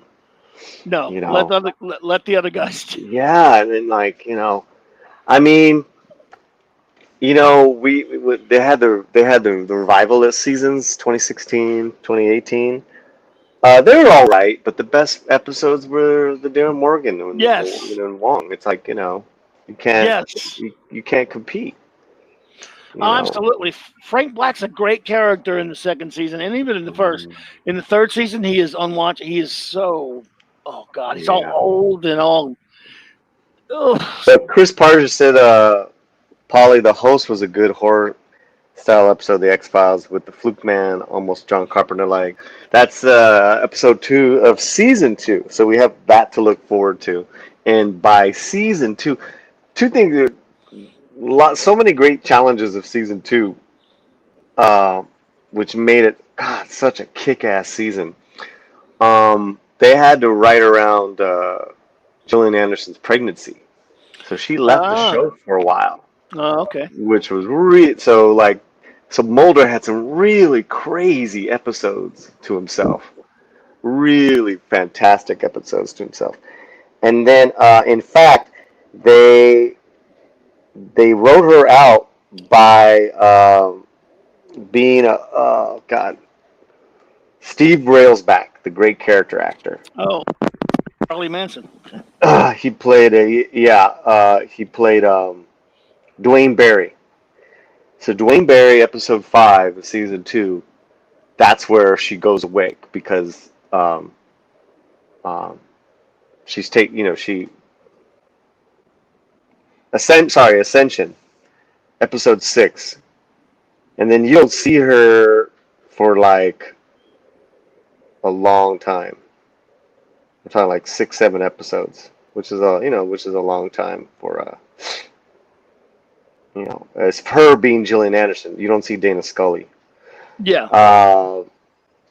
So those were great, and then that's when you had the first of the Darren Morgan episodes with Humbug. Um, Oh yeah. God, What is that dude's sick? He's so good. He was such a crazy writer. So great. Good. I yeah, mean, War of the Cockrophages. yeah. Well, but so we don't get too ahead of ourselves. Like, even I mean, right now it's just we're sitting down. They're setting down the lore. Like, you're seeing how far Mulder is willing to go. He will not fucking stop. He's relentless in his pursuit of the truth, and I think that's what Scully loves about him so much. And like, man, this guy's pure. This guy's like the real deal. I don't believe half what he's his theories, but you know, he's my partner. Let's do this. Um, so yeah, man, we're having a good time. We saw the first 3 episodes every week, but I'm looking forward to the ones that are coming up. Uh, Conduit, Jersey Devil. Jersey Devil's a nice standalone monster of the week. Yeah, bro. Hope you can join us on one of these episodes. I need to start. Well, I got to catch up. I don't have the episodes, but I know they're on Hulu, right?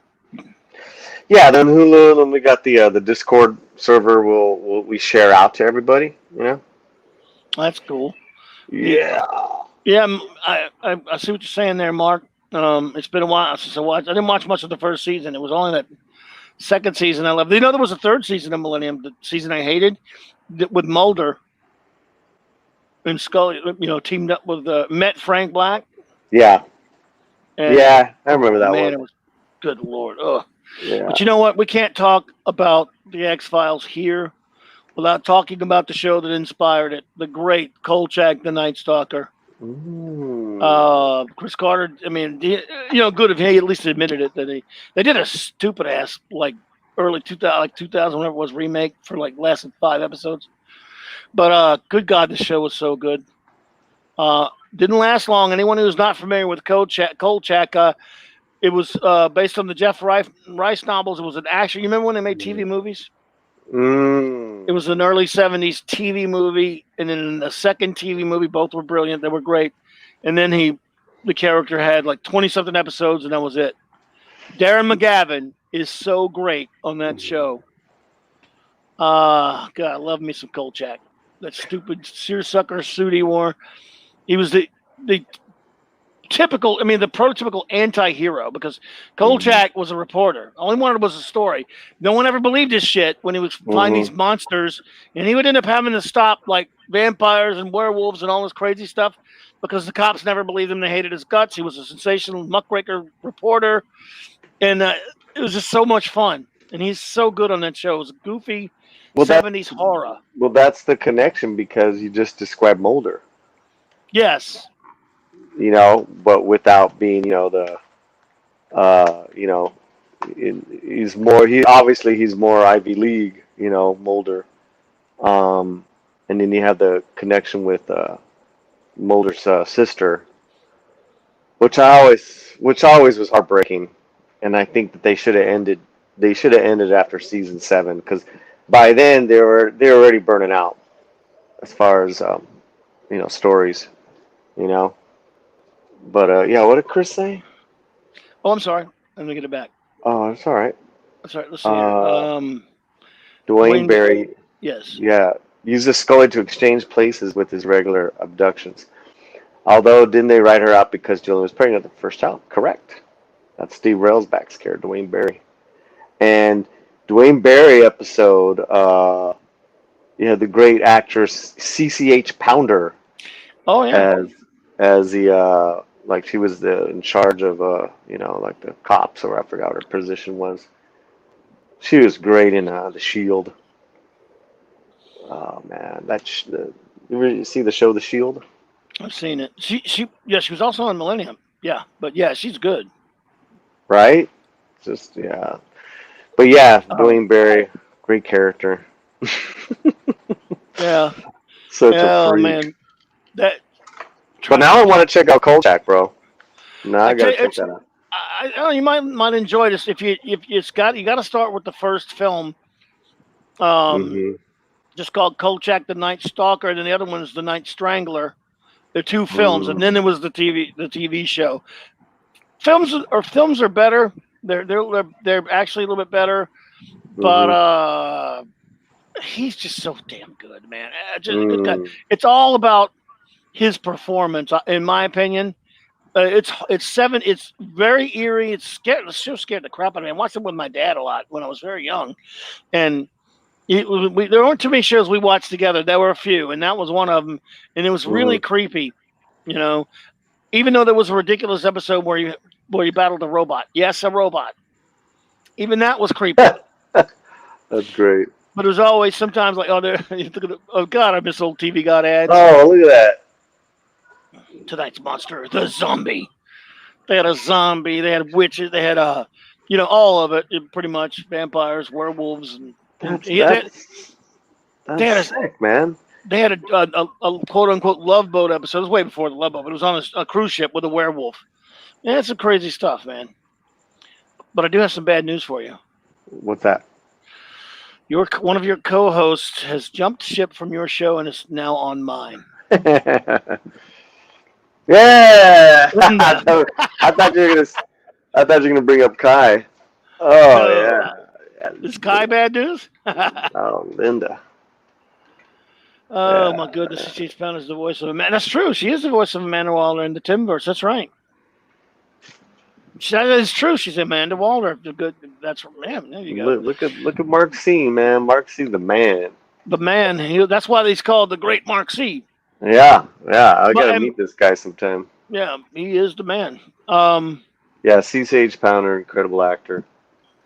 I Love like these. those solid actors, man. Like they're not. Yeah, They're just, like always whatever they're in, they always give that solid performance. Cool. and I love this Adam Hughes. Adam Hughes and Alex Ross, Wonder Woman. Yeah. Linda. And I love Back Mm. Issue Magazine because it is awesomeness. Oh my goodness. That's great, man. Huh? Isn't that Yeah, that's nice? great. Well, one thing, I touched on it a little bit earlier. We can't really go without giving some tribute to this in Star Trek month is ending. It's Star Trek year round for me, of course. But just yesterday was the anniversary of Star Trek: The Next Generation. The other day, Star Trek Oh, Enterprise anniversary. In the beginning of the month, the original series. oh, Basically, it is Star Trek month. it is. And well, you and I have never really spoken about Star Trek. Are you someone who has watched any Star Trek? Have you watched much of it? What? Uh, Definitely the movies. As and uh, Next Generation for sure. That Hmm. was like that was kind of like our generation's. I was what 20s, so that was that there was a lot of connection for me on that one. Um, oh, what's going on over there? I don't Girl, know. she's Somebody building destroying. something? She's destroying the kitchen. Oh Um, no. yeah, and I didn't like any of the new movies. Obviously, I think I gave Enterprise a try years ago, and I was like, I'm done. Well, I am that weirdo that loves Enterprise, and it is how like you hear a lot like unpopular opinion. It's very Hmm. unpopular. I love Hmm. it. Again, multiple things can be true at the same time. I don't think they should have made a prequel. Maybe Hmm. like a mini series prequel or TV movie would have been okay. It was wrong to go backwards to a prequel. I don't know about you. Prequels bother me. I'm not big on the whole concept of them. That doesn't mean every prequel is bad. I'm not saying that. They really should not have done that. when you do that 30 years later from the original series, you contradict a lot of things in the canon, which they did. But the original series contradicted itself plenty of times too. Next Generation and other Treks, they all kind of, just like in comic books, they kind of 2, 3, 4, 5, 6 years later will contradict something they did earlier. So it happens. Yeah, again, it didn't matter that much because I really love this crew. I really love the Enterprise crew. I mean, the crew from Star Trek Enterprise, and I think I mentioned before, I was not a Quantum Leap guy, so when I saw it was going to be the Quantum Leap guy, I was like, eh. But well, ended up loving him. Love Archer. Love this crew now. And it does not get an out of 11. I think it gets a very bad rap, a very unfair rap. And some people who do say nice things about it always say it only got good in the 4th season. Also patently untrue. There were a lot of good ones in the 1st and 2nd season. 3rd season with that damn Xindi story arc, I have some issues with it, but there's some great standalone ones. And Eric K is quite correct.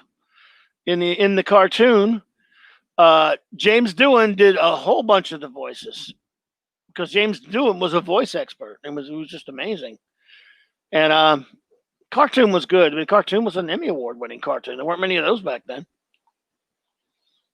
for Filmation. Thank you, Lou Scheimer. So yeah, the cartoon was cool. I will always be partial to the original series, everyone, but I got to admit, as time has gone by, I not only softened on the other series, I know I have a fondness for them. I now love Next Generation. I really love Deep Space Nine. There's some good Voyagers. Yeah, I like Voyager. I like Voyager. Yeah, I've been watching a little bit of that now. Because, see, I've watched these other ones so many times. I watched Enterprise so many times all the way through. I've watched the original. I'm binging my new Blu-ray of the original series now. I've been watching a lot of Deep Space Nine many times and Next Generation. So Voyager only watched kind of the one time through, but there's some good ones. So now I'm kind of going back, jumping all over the place. You know, I love the fact that there's shows you could jump all over the place. You don't have to worry about story arcs and all that kind of crap. I like the closed story. I'm a big fan of the closed story. It's important because that's how you, bring in new people. I agree, Mark C. But yeah, it is. Well, yeah, because I don't know. And you know what? Again, and you know more about this kind of stuff than I do, Paulie. But one thing that I kind of laugh at now with modern shows, they make 10 episodes, 12 episodes, whatever. You know, Deep Space Nine. I don't know if you've watched it much. If you watch any given episode of that, each episode looks like the production values of a movie. Huge, and there are 20-something of them per year that they made. And it's got gigantic production values in that. I mean, they must have been working year round, I guess. And I'm like, you get a whole lot. Old TV in the original series, they made like 30-something episodes a year or something, in that era, something in that ballpark. Even when Enterprise was on, they made into the 20s of episodes. And now we get, if it's a show, even if it's a good show that you like, you get, what do you get? You're lucky if you get 12. What is the deal there? I mean, if they don't like to make more? Are they not made of the same stern stuff that these old actors and producers and people were? What's going on with all these shows that don't make as many episodes? It takes longer, I guess. What is it? Yeah, I think the ones that are the last of those kind of like 20 or more episodics are the CSIs of the world. They got the formula. They're pretty inexpensive to produce.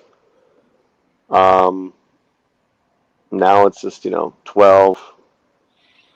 You know what I mean? Cable. Yeah. Cable started that. Honestly, HBO started that. Yeah, Umbrella Academy was 10 episodes each season. Oz, Sopranos. Their seasons were like 8 to 12. Yeah. It's that's crazy. when it started. Yeah, and Doctor Who was always 12 episodes a year, something like that. 13, 12 or something, 13. I mean, the new ones, so that was since 2005 even. So I guess, and look, I understand it's probably brutal. They say Doctor Who took a lot, and that show took a lot of work because they had a lot of effects. Thing is, Look, dude. I mean, Next Generation and Deep Space Nine and those shows, they didn't have any kind of that much CGI to work with, so everything was practical effects back then. Yeah. And and they did 20 something episodes. So Yeah, but I think besides putting money into the effects, everything else was pretty cost effective. It's the same sets and shit. yep, For they had some the nice sets too. Yeah, right, for the most part, and they would work the hell out of those angles, keep it fresh, but it was always the same set. Whereas going back to X Files, those shows became so expensive to make, um, especially when they moved to LA. It's just like you know um, they're gonna you know as soon as it started not getting its money back on returns, like that's when they even on its revival, it was like what, 6 episodes, X Files. It's like they just do that nowadays. It's so expensive, and that's why a lot of them aren't even filmed in this. They're filmed in Canada. Back to Canada. yeah. That's what. Yep, and a lot of stuff. That's where they got all these places where they can go to film with these tax breaks and stuff. Louisiana, they make a lot of movies here. A lot of Yeah, them. yeah, and the tax breaks used to be great in New Mexico and Texas, but that Yeah, changed. But Mark C says that the BBC started the 10 to 13 episodics. Yeah, well, maybe HBO took that model and brought it to American cable because they revolutionized. That's HBO really changed television to what it yeah, is now. To what it is now, you know. Um, and then House of Cards on Netflix changed binge watching, where they would put the whole damn season up. So it was House of yeah, Cards that was like the first, it was like, what the hell is this? And they put that up. yeah. Um, That bench model. yeah, yeah, yeah. And then there's some shows that kept their appointment television. I think that's why Walking Dead had legs for such a long time because they just stuck to appointment television. I think Yeah, that first season was like 6 to 8 episodes as well because six. Yeah. they didn't know if it was gonna be a hit or not. I was. You know. I read that Walking Dead comic for many, many years before the TV show, and I was Mm-hmm. always going, "They're to make a TV show of this. Man, this would be a Hmm. good show. Man, this would be a good show." By the time the show came on, it was like a year or so after I dumped the comic because I got sick of it, and I just didn't. I Mm. watched a little bit of the first season, didn't stay with it, but I was like, man, here I always wanted them to make a TV show, and now I don't even care. Damn you, Kirkman. But yeah, so the good thing is I really did a lot with those Walking Dead issues because when the TV show came out, they went through the roof. Oh, is that right? And I went to Yeah. a friend's comic shop, and he said, I saw how much they were going. I said, look, dude, I don't want this crap anymore. He had Hmm. this three something $100 beautiful gigantic Thor statue. It's Hmm. beautiful, it's fantastic. And I had a bunch of those. He says, sure, that's all you want? I said, just give me the statue. In fact, I told Claude. Actually, Claude went there for me because I was on the phone. I was busy. My friend Claude. He said, "Yeah, just give him the damn." He said, "Just give me the statue. You can have the comics." And I didn't care because you could get them in trade paperbacks and all that stuff. But people wanted to, people. And now I don't even know if they're worth a damn that much anymore. But Mm. that happens when a TV show gets popular. The original issues of the comic sometimes Hmm. get big. Well, yeah, and it's not even recognizable now. That show. I mean, I still watch it. I don't know why, but it's not even recognizable to its first season. Um, but yeah, that's going back to your question. I mean, you know, even like Walking Dead, they just, they would keep everyone there in that small town in Georgia and film the crap out of those shows. You know what I'm saying? So, you know. It just depends on the show. That's why I think network television, they just stick to their formulas with their CSI formula TV shows, and those are those are less expensive to produce. You know? Yeah. Yes, indeed. Well, look, it had a big run though. It was pretty popular. We used to, even though I did not watch it, I had a buddy of mine who would watch it by Flash. Who did the show with me a lot, and he was always coming on doing our weekly Walking Dead review, and I enjoyed his review of it. At least it was always fun having him go off on it Yeah. and give. He really loved it, and for a while there, for a number of years. Yeah, yeah, so did I. You know, it's just again, you got to know, that's just the, the networks when they have a hit, they just got to squeeze as much as they can out of something so good, and it's just like, it's just a shell. I mean, especially everyone's left. But they Yeah, did that with X-Files too, man. And Mulder left, they kept the show. The Clooney left, they kept the show going on. It's like, you guys are stupid. kind of jumped the shark a little bit. What you're saying? Yeah, just jump the shark. So, but Yeah, yeah, man. A lot of things do, dude. Well, what can you do? well, What and can that's you why you do? love the ones that don't. The ones that knew when to stop, like The Sopranos was brilliant, legend, Mad Men, Breaking Yeah, Bad, Breaking Bad. You know, so usually yeah. either show ends too soon or goes too long. It's rarely a happy medium with that, apparently. So, what can you do? Um, Yeah, Mark C brings up a good point. I think there's something that happens after the fourth season when you're a hit. And you ride the fumes of your successful formula, and whether it's you don't bring in some fresh writers or whatever, then it just goes off the rails. Um, because usually it's around season 3 or 4 that it's like this is the show. You've worked everything out. Astro City, yeah. yes, indeed. I need to do another show about Wow. this. Nobody cared, Wow. but we had fun doing it. Brilliant comic. Nobody cared. Well, Carlos and I did, but yeah, Yeah, yeah, yeah. yeah. It's a great book though. This, I'm gonna go out on a limb saying this may be the greatest superhero book ever written. Written, I said written. Mm, Yeah, beautiful but what do cover. I know? Yeah, Alex Ross co-created it, and so he didn't do the interiors, but he did all the covers, Mm. all of them for the 25 years, save one. So yeah, but yeah. Ross is something, man. I love his work. I love he hasn't done a lot of interior work comparatively speaking, but Hmm. those covers, man, they got nothing like a. And speaking of that, by the way, Hmm. before we get going, because I know we've kept you all here too long, everyone, but the great Mark C and I next Yes. Monday night Hello. we'll be doing we will be counting down our favorite top 25 all times. Don't talk like that anymore. I will kill you. Okay. I was threatening myself to stop talking like that. A little Mark bit of C was being literal.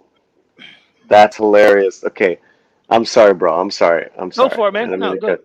So Oh, the railroad tracks from season 4 of The Walking Dead are the same tracks from Stranger Things, and here I'm thinking that he's like, off on a tangent about when a successful TV show, metaphorically.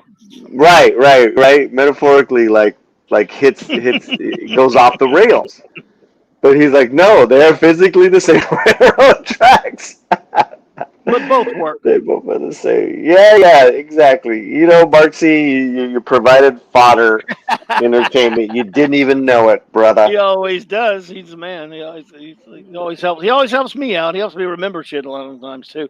That's why I say when I'm forgetting shit, I go, well, "Look, I don't have to remember it. I have you for that." Not just him, a couple other people. Well, Just Joe, a lot of the TV show fans, really, really didn't like Negan's entrance, and it's like, well, that's how he was in the comic. You know, Yes. I mean, Oh, he's a great actor too, playing him. So yeah. fuck yeah. Like, what are you gonna do? I mean, maybe you can not show the gratuity or the violence when he takes Glenn out, but that's how he took him out in the comic, from what I remember. Yep, issue number 100 actually. I had already jumped out of it, but I knew about that because a lot of people were screaming about it. Yeah. A buddy of mine posted that day that came out. He posted on Facebook, and I know what he's talking about, even though I had not reading reading the book anymore. He wrote, "Robert Kirkman, you disgust me." He was pissed, man. Oh And I wonder. man. I said, I wonder what he's talking about. But I didn't see, know it that's was. Yeah, but I heard it was the. Go ahead.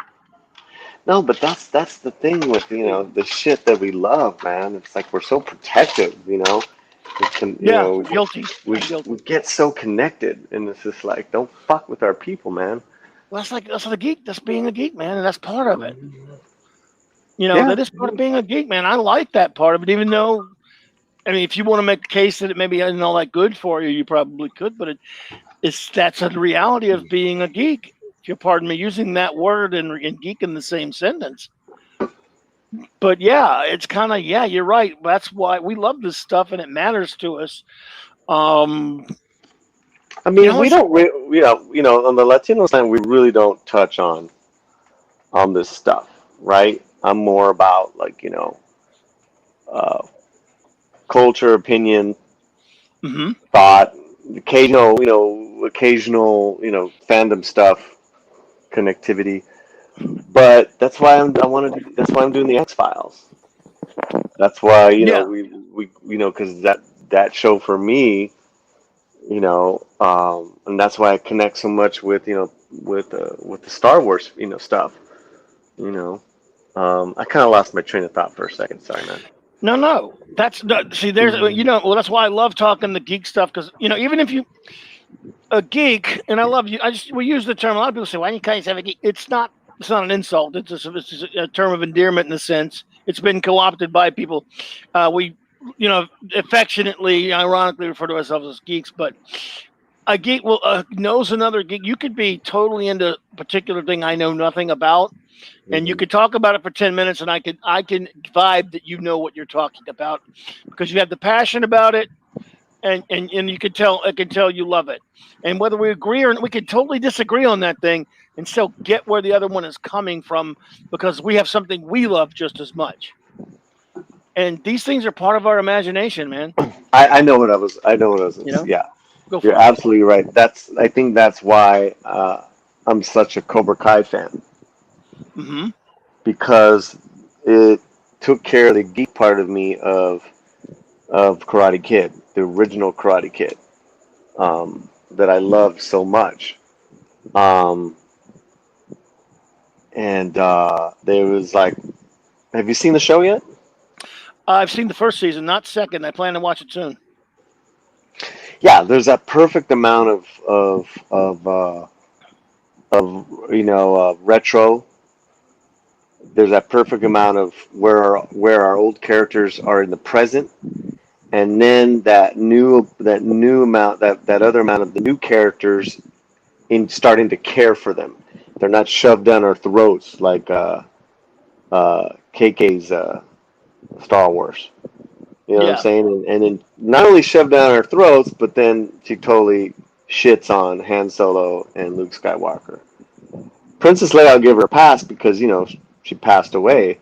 It was hard to ride around. But they could have been creative and did some really great things with doing some writing or to go around that. But you know, it's just it's just incredible, like the way they just destroyed it, man. Um, yep, Whereas this Cobra Kai, you know, it's really interesting because it's like those first two were really good. The third one was all right. Fourth one was kind of lame. Then doesn't do anything for years, and then they do one with Will Smith, and it's like, oh well, that's kung fu, and it's Jackie Chan. It's not really karate. It's kind of it's all right. Then they go away for a little while, and they bring back Ralph Macchio and Hmm. William Zabka, whatever his last name is, and they have them executive produce. And I'm like, hell yeah, that's a great that's a great move, man, and it's paying off. I think it's paying off. I mean, it's the Yeah, biggest one of the biggest hits this year. it came so far out of left field. I didn't expect to see that. Didn't expect it. Then I didn't expect it to be so good when the first season. Because I'm like, all right, I just again because you can call it cynicism, but yeah, I was looking for Hmm. okay, what message are they going to try to shove down our throat with this show? And it was so anti PC. I was like, whoa, it's just a story, and they're not preaching, and they're also, they're not. They're just trying to be entertaining, and they're being very frank, and they're not really, dancing around things either. They're pretty blunt, and the most important thing is they're faithful to the material. You can tell it's made by people who love the original films. They're having a great time, and it's entertainment. And that's you got to entertain people first, whether it's an album, music, or a comedy, or a comic book, or Yep. a legend like Batman. Don't fuck it up, man. Um, Remember why you gotta honor why these heroes are great to begin with, and you don't honor the legends, then you create the rise of Palpatine's grand girl. And the last dead guy. No, that's right, Oh, man. Treat them with respect, and the fans will give you, will give you a give you a shot. They'll definitely give it a chance. I mean, that's all we yeah. want. Look, I mean, there's like has been said by greater fellers than myself. Have said, we want to give you the money. We may not have a lot like you people do, but we're willing to fork it over. We just would like to have something good to read, something good to watch, and those things that you want to these identity politics things you want to shove in these things. Look, I have no objection if you want to call me on the phone and have that conversation about those things. Willing to Hmm. listen and talk about them. That's fine, even whether I agree or not. But could we not have it in our entertainment? I mean, I don't. If we could separate the two to a point, art is always going to have some sort of messaging. There are plenty of look. I can name you plenty of things that some of the underlying philosophy of it in the film, book, whatever it was, I didn't entirely agree with and still loved that piece of entertainment Hmm. because I knew that was coming in there. It was definitely on the bottom rung of what was important about what that artist was trying to say to me. And that whether it was entertainment of any kind, plenty of things I'd love. And yeah, I'll see something in it, I'll eye roll, go, oh God, really? But it would be so tiny and it would go away because I'm really having a good time watching it. It's so distracting now Mm. with a lot of things. I can't. It takes me out of whatever I'm watching, reading, or what have you. And Cobra Yeah. Kai doesn't do that. Well, it actually embraces what's because it's the new the modern world through the old eyes of Johnny. Yeah, Just being Johnny and his students saying, "Oh, isn't that a gender?" You know, da da da da da. He's like, "What the fuck you talking about?" it actually dealt with Yeah, it dealt yeah. with current events in a very realistic way. Well, Sometimes from yeah, the old because school, looking at how stupid people are. right, like the look, yeah. Well, and the young kid's kind of right. It's like don't be such a dick or like I don't know what, right? But so is Johnny. It's like shut the fuck up. This is a karate class. Oh, it was so refreshing. Yeah, It was yeah, so and nice. and so when you think about that show, you had this kid. He's a Latino lead. He's from a family, well Yeah, written character, but that's besides the point. And Johnny and Kreese even made fun of that shit. Like the whole go back to where he came from. Just like side jabs. Like it's great to have that humor, back because it's like, yeah, that's how people are, you know, Yeah. and Yes. we could take the piss out of each other, uh, as long as it's as long as it's entertaining, right? And the character isn't like such, you know, because Miguel, that kid, he's not a stereotype. He's a great character, No. that kid, wonderful kid. Yes. He's not a stereotype. So you know that these jabs about where you go, you know, where you're from and stuff is just is hilarious, but also too, um, not to be taken as a, you know, as a serious. It's a joke, man, but it's just so well done, man. You know, It really is, um, man. yeah. I can't wait to watch the second season. I've been holding off because I don't have much to watch. I'm afraid to run through. I'll run it through it like in 5 seconds, but Well, I'm trying yeah. to watch. I found a new show. I don't know if anyone has seen it in the chat. It's on Hulu. It's called Woke, and you know, I know, but it's on Hulu. So you know, I was fiddling around with the X Files, because that's where we do the X Files, and they you know, you fiddle around with the menu, and it said this thing. It's called Woke, and it's about an animator.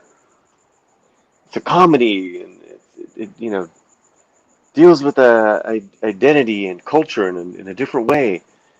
And so I've watched most of the first episode. It's pretty damn funny. I'm curious to Hmm. see where it goes.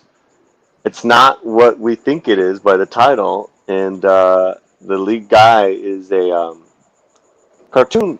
He's got a syndicated cartoon out, and the whole you know setup is that it's not a political cartoon, even though he's a black guy.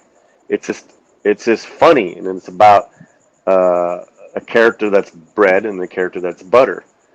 Um, so that's the setup, and he's you know he's just a very non-political dude, you know, black guy, like you know just chilling, and then you're getting all the you're getting the whole world because it is the first episode, and then there's a scene where he gets stopped by the cops, and you think it's gonna be like, oh, this is like, you know, this is where it gets political or whatever, but what happens is that he kind of has this traumatic moment with them. It is traumatic, but cartoon characters start talking to him, and Hmm. you're like, what the fuck?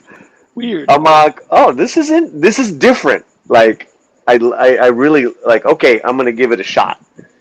Um, Hmm. so it's called Woke. I think immediately I hate it. Well, Mark You hater. C, You hater. you know, Mark C, the thing is that I have to watch everything. Before I have an opinion on something, I gotta watch it. Except for Cuties, I'm not gonna watch that. I Um, got you. yeah, but you know, um, it's like what Clobberin was saying is like we gotta, you know, we gotta hunt down new entertainment. So it's like, okay, well, I'll give this a shot. So so yeah, like these like I think I'll do a first episode review, and I'll put it up Oh, good. because Good. I'm like, you know, he's a cartoonist. It's kind of like there's like a little connection there, and it's funny because you know what, I'm gonna finish watching it, and I'll do a review. How about that? Fair enough. Fair enough. All right, all right. I'm the same way in the sense that look. I mean, if I will never say that is categorically bad if I have not seen it. I might say that doesn't look good to me, doesn't look interesting to me. It's not something I care to watch, mind you. And I might tell you, well, so and so said that was no good, but if I didn't see it, I believe I have to see it before I can do any kind of review of any kind on it. You know, it's one thing to go, oh, it looks like crap, but you got to watch it if you're going to be honest about what's you know. If you don't have to watch it, but if you're going to review it, you should watch it. Well, you know, and you're right because it was like I said, every time I turn on the X Files to play it for you guys, that fucking thumbnail of woke is there, and I'm like, I hate that thumbnail. I hate it. Right? Because it's just woke. Yeah. And then I read it. I'm like, all right. I'm sitting here in my office, and I'm like laughing. I'm like, if I'm laughing, then I'm gonna Funny give it a sounds shot. funny. I'm gonna give it a shot. Yeah, because I don't know where it's gonna go. Um, Mark C. Immediately, I hated it. Maybe I don't know if he was talking about woke or cuties, but he's I like, think it's. I think he I was watched. joking about woke, but yeah. Yeah. Mark C. I don't. His humor. Yeah. I watch cuties and messages they talk about is actually there, but you don't talk about how terrible murder is by making a snuff film. Yep. You're right. A friend of mine, um, she did a great review on her Facebook page of it. Oh, that's killer. Falcon. Yeah. My era right there. Gotta love this. Albusima. I always liked Falcon. Well, he came part and parcel with Cap for me when the first comic book I ever saw. The book was called. It was a few issues before this, or I think after it. Captain America and the Falcon. So, Mm, and again, he's yeah, that was great, love man. that guy. Oh, What I you were saying? forgot. I You forgot were what I was saying something saying. about a lady had reviewed the Oh, yes. Netflix movie. So she first started, and she's one of us. Let me just put it like that. You know, she's Hmm. very common. She's about common sense and doesn't take shit seriously. And we've disagreed on stuff in the past and have good conversations about them. So she puts a review up. She says, first of all, the filmmakers should file a lawsuit against Netflix for misrepresenting the movie. That because how they promoted it. Hmm. And then she said, that being said, you know, this really should have been a documentary because it's very like Mark C is. It's very disturbing. It's very Yep. adult. It's very adult, but it should be talked about. Um, but she says she'll never see it again. And then I was like, I respect that. I almost watched it because of her review. you Yeah. know. Well, Gary makes the most interesting, valid point of the thing I've ever seen. Our good old buddy, your buddy, I don't know him, but I'm a big fan. Gary of Neurotic he Mm, says, context means nothing in this case to him because would it be the same if when I put the mute button, is it going to be 11-year-old children, you can say mm, girls, mm, twerking? And it is, right? mm-hmm. So you don't even have to see the movie. That everyone who's seen it says that yes, that's in there. Mark's seen it. He said it's in there. So that's all I need to go. Yeah, Yeah. like he said, his point about the snuff film is right on. It just yeah, it kind of DOA. I mean, if you can make that point doing it a different way. Well, it, or you know what? I'm torn, right? Because we don't want to I don't know, man. It's a tough one. No, I And that's understand. what art does. Art makes us very uncomfortable at times. You know. Anna reviewed it though, right? I mean, this is our buddy Juan here saying he got uncomfortable knowing about the film that is trying to pass on Netflix's Criterion Collection art. Blah, blah, blah, blah. He listened to Anna's Star Wars review. So Anna reviewed it, and I don't know her personally. She's a sweetheart, Hmm. seems like a sweet girl and very smart. And she's seen it, and so I haven't seen the review you're talking about, but I have heard that. So yeah, I kind of see where Juan's coming from with that. Hmm. Yes, I remember that, Mark. Brooke Shields, Pretty Baby. Yeah. See, and that's the thing is it this generation's Pretty Baby? Is it this generation's Lolita? Because every generation had those films, those questionable films. Um, and Lolita was a novel first. Yeah. Yeah. Um, yeah, man. Yeah, I mean, And then a Stanley Kubrick film. Faces of Death. Yeah, thanks for reminding me of Eric K. faces. Thanks, Eric K. Now I'm gonna have nightmares, dude. Yeah, we I got. remember that crap. Oh my god. Venkman, though, I wanted to give him. I didn't want to run past that there, Venkman. He makes some Yeah, he's points got a about lot of good people. stuff here. People are always going off about how they hate hearing fanboys complaining about the current state of Star Wars, Star Trek, comics, toys, and the entertainment industry in general. The reason we keep complaining about this stuff is because we're doing everything we can to draw the attention to all of the things that are broken and need to be fixed. The problem is that the chuckleheads, they are indeed, who like this crap are either so thick-headed they don't get why we're mad, or they're so laid back or indifferent they don't care that the toys are being broken. I think that's a mix of that. I believe, Venkman. Some of them are just look. There's just a mentality out there. I've been finding this all my life, especially since I've been doing this for 11 years. This something that just drives me up the wall, Polly and Venkman and Yeah. everyone, is people who are willing to be sheep at the trough and take anything they are spoon-fed by. I don't care, Lucasfilm, Disney, you name it. If it's got the Batman name on it, it's got the Star Wars name on it, the Star Trek name on it, Doctor Who, they have no capacity for critical thought, critical analysis. They just bend over for it. And if it's being slopped out there, the content doesn't matter. They'll say, and this is the argument I got back when the filthy Jar Jar Abrams trash came out in 2009, which is why I started my channel. Before this thing came out, I can't tell you how many people said to me, like, but yeah, I see what you're saying, that it's not really Star Trek, but if we don't support it, they won't make any more. And I said, well, good. I don't want any more of that. I'm not supporting that trash. You shouldn't support that. Again, if it's your honest opinion that you like it, that's fine. Like what you want to like. But if you admit this isn't Star Trek and you're supporting it, why are you doing that? Because a company is telling you it's called Star Trek? Sure, legally they can call it Star Trek because they own the rights to it.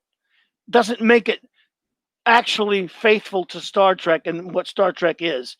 But if you just because Disney says something is Star Wars doesn't mean I have to buy it as Star Wars. I don't. Marvel, DC, all of them. It goes for all of them. You don't have to just bend over and take it up the ass of these companies just because they said so. Just me. We're all different, and now I'm going to be thinking about Faces of Death for the rest of the. Yeah. I listened to I saw the latest just some guy video today. He's talking about Lord of the Rings. Uh-huh. Fantastic. I should probably tweet it out. He just eviscerates this because he's black and he's talking about this black writer who the new one, saying, the new one coming out. Yeah. No. There's just an episode. It's an article that this writer wrote, who's also black, putting down Okay. calling Tolkien racist, calling Lord of the Rings racist, blah blah blah blah blah. Oh my God. So just some guy just really really did a great video on that. I highly recommend it. Kind of what we were talking about. It's like you're not really a fan. You just have an agenda, and you're trying to fit the movie to your agenda, the books to your agenda, And if it doesn't, then you call them racist or you call them this and that, and it's like you're not really a fan. It's a great, fantastic video he just put up today. Just some guy. Yeah, and again, all the stuff about I don't want to be called a gatekeeper, so I always like to preface my remarks, or at least back them in with, look, because people say this a lot. It's a cliche now. You can like anything you want to like. I'm not telling you you're not a fan of something. I'm just honestly questioning how you could be a fan of the fill in the blank, whatever character, when they've been bastardized in this way. I'm honestly asking you why you can put up with. I don't look. Miles vary, as they say, tastes vary, and all that stuff. But I really am legitimately, in many cases, just really astonished why people can put up with certain things done with certain characters. Not why you might like this episode and I don't. Not why you like this movie and I don't, or this comic and I don't. But when something is a character is taken so far away from what they are, I don't know, man. It's the kind of thing. I get we're all different. I do understand the differences, and it's that's one of the spices of life, as they say, differences. But sometimes, bud, sometimes I can go. I don't see how you can call that how you can accept that as Star Trek, depending on what we're talking about, or that is Star Wars. I don't see how you can watch The Last Jedi and claim you love Star Wars and accept The Last Jedi. I don't know how you can do it. You could do it. Yeah. Free world, free country, and all that stuff. But I don't get it, man. And I never will get it. And, you were not put on this world to get it, Mr. Burton. I love that movie. Good God. So what do I know, though? I mean, there's a lot of it is just still opinion, bud. A lot of it's just opinion, and everyone's different. And no one agrees with everyone on everything. Yeah. Except for Mark C. I agree with him on everything. Mark C. Well, I gotta go, bud.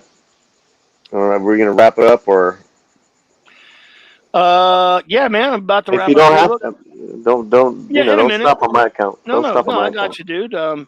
But I appreciate you hanging out with me. It's been a lot of fun. We'd never get a chance to just like geek, free flow geek like this. We must do it again, sir. Yes, good sir. And talk about what you got coming up. Got too much shit coming up, so I don't even want to talk about it. How about that for a plug? Do it, man. You know what? You know what? Subscribe to Clobberin Times. Oh, thank you. You've got that's what's going on. We're gonna update Thursday though. You got a show coming up too. Yeah. We got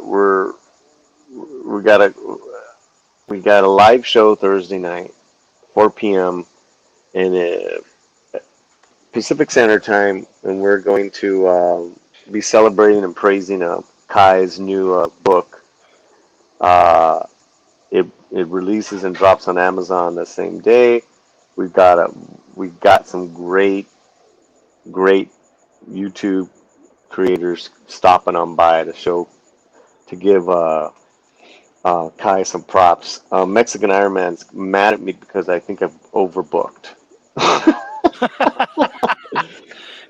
Man. Yeah, I'm gonna need help, but if you guys are interested, which I think you guys are getting a kick out of it, me and Kai are gonna just basically every 15 minutes a new guest is gonna come by, pop in, pop out, including Gary Neurotic, Jane Theory, nice, Culture Casino, Sporking News, Lorena. I mean, I don't know what I was thinking.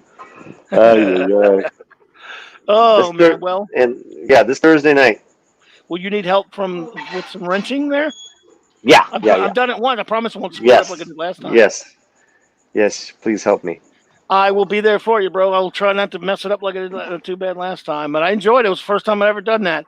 I had just no way I would be fast enough to do it on those big, like, I don't know how you can't even see Gary's stream go by so fast with even Doom Cots. Well, Eric K knows. He's there right there. Yeah. Yeah. Yep, he does. Eric K's the man. So, by the way, Mark C, well, you stumped everybody. Looks like I accidentally stumped everybody. I don't know who this woman is. Well, no, go back to the hot chick. Are you talking about this one, Mark? Well, I gotta go. All right, bro. Thank you so much, man. The great Polly from Latino SLANT, everyone. Have a good night. Take care. Take care, Clobberin. Hey, buddy. See you soon. Peace. Later, man. Mark, this is the Bronze Age costume for the Legion of Superheroes lady, Princess Projectra, which, of course, is her name, Projectra. Later to be wife of Karate Kid, incidentally. This is a sketch by Mike Grell. Chris Persia, are you running out, man? I know it must be late there. I am so honored that you were here, Chris. Thank you so much. It is fantastic, and I appreciate you so much. Always great to see you.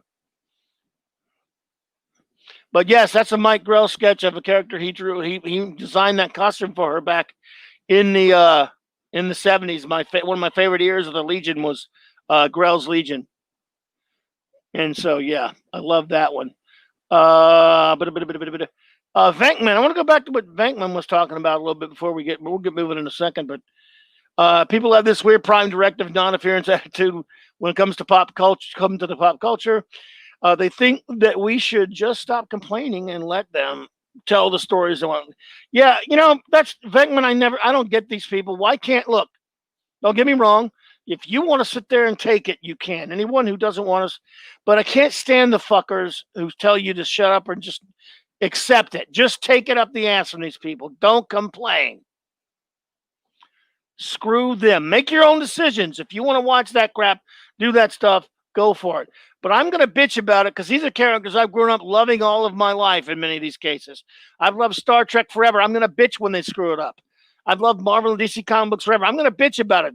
That's part of being a fan. And if, it's just, if you don't want to hear it, you don't have to listen to it. That's all fine and good. Nobody has to, that's what free speech is. If you want to hear people bitching about it, fine. But I'm going to bitch about it because these are things that I love. I mean, I can't do much more than bitch, granted. It's not a whole lot I can do. But I'm going to bitch, man. Just the way it is.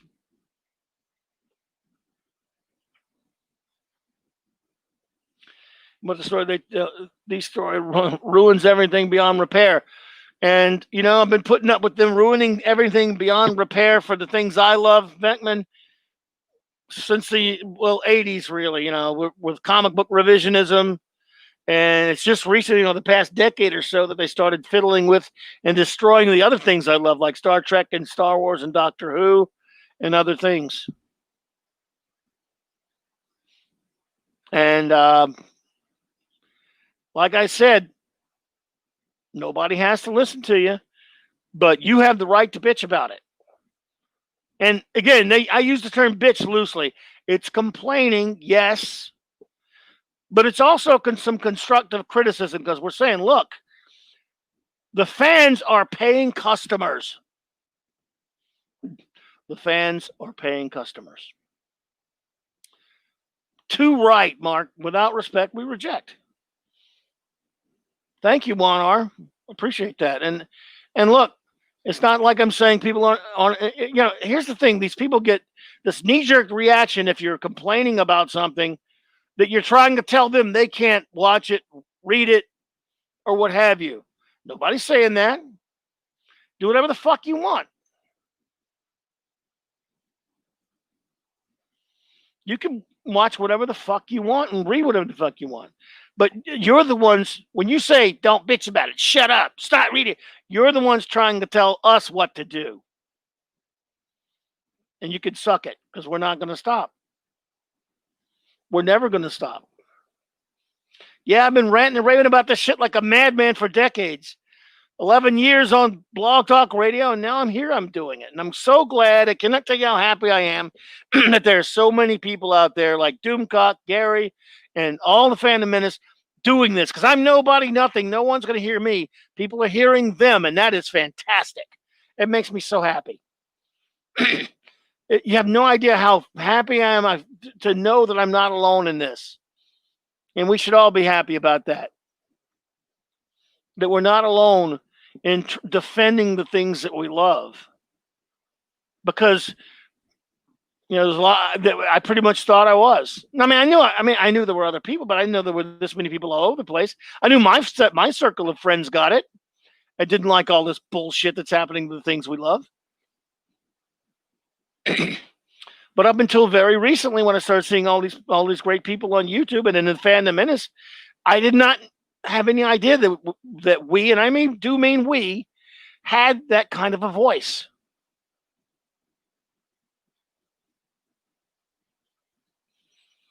And it's inspiring, and it just makes me happy.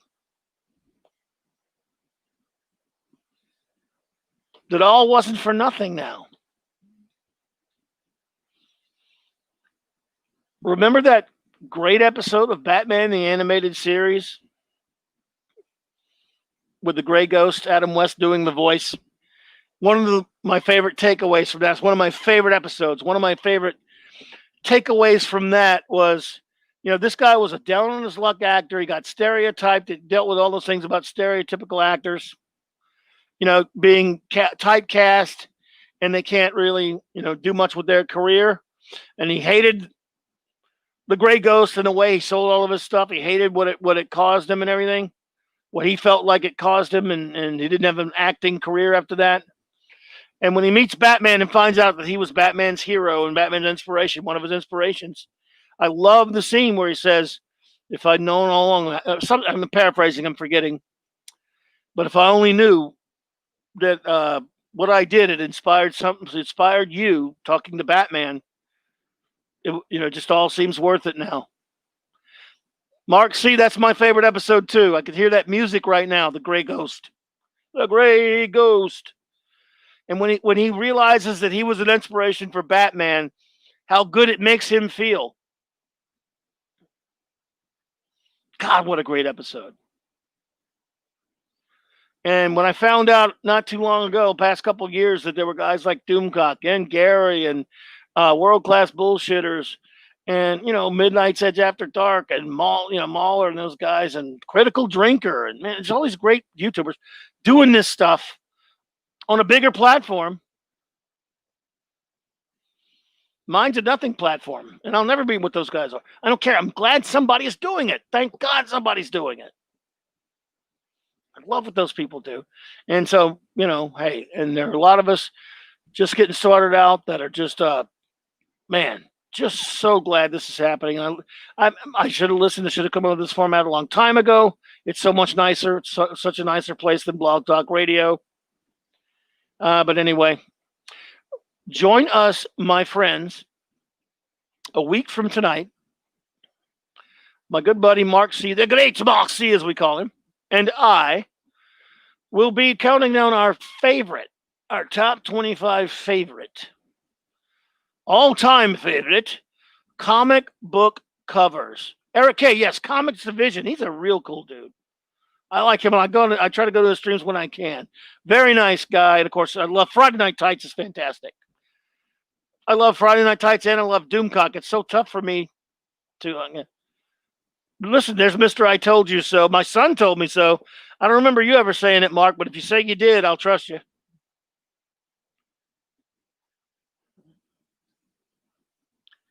Not that great. What is that? Not that great? What's not that great? I'm not sure what you mean by not that great, but I put it up there anyway. Perhaps you'll elaborate, Mark. But I love this place.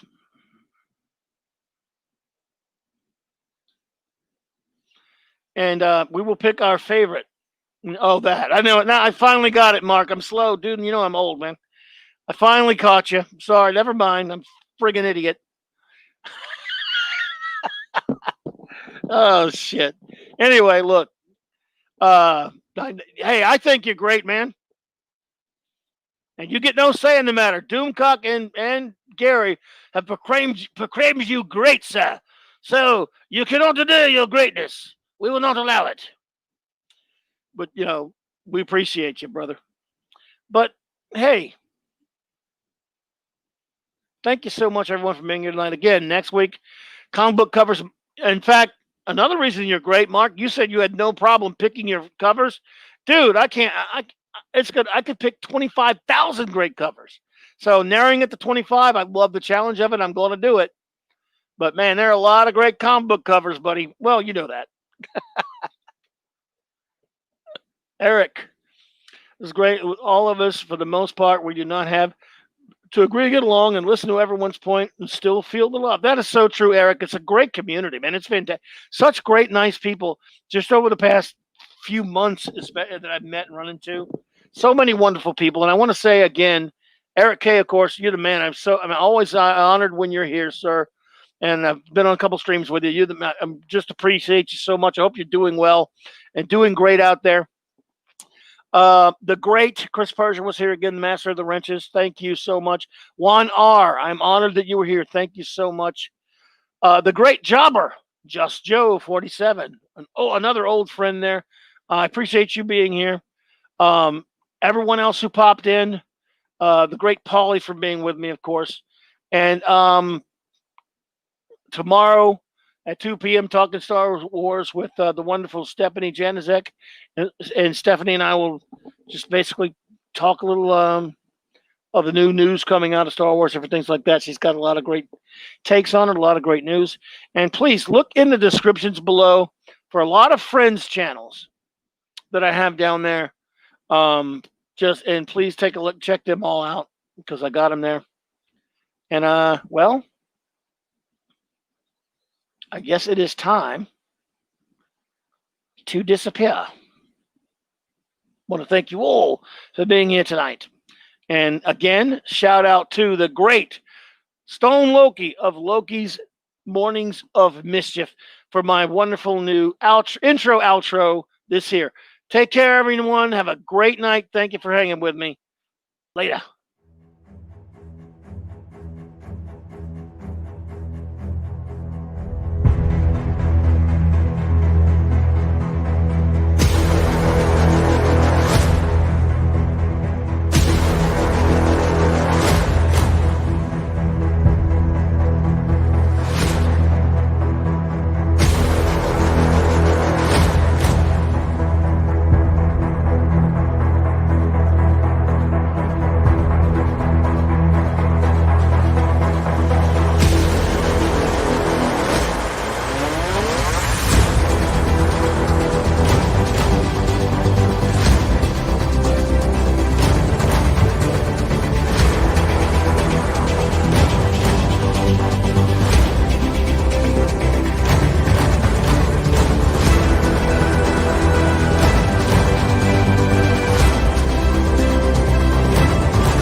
Yeah. If anyone is still here, I want to say, give a shout out to Vankman. I'm sorry, man. I always forget.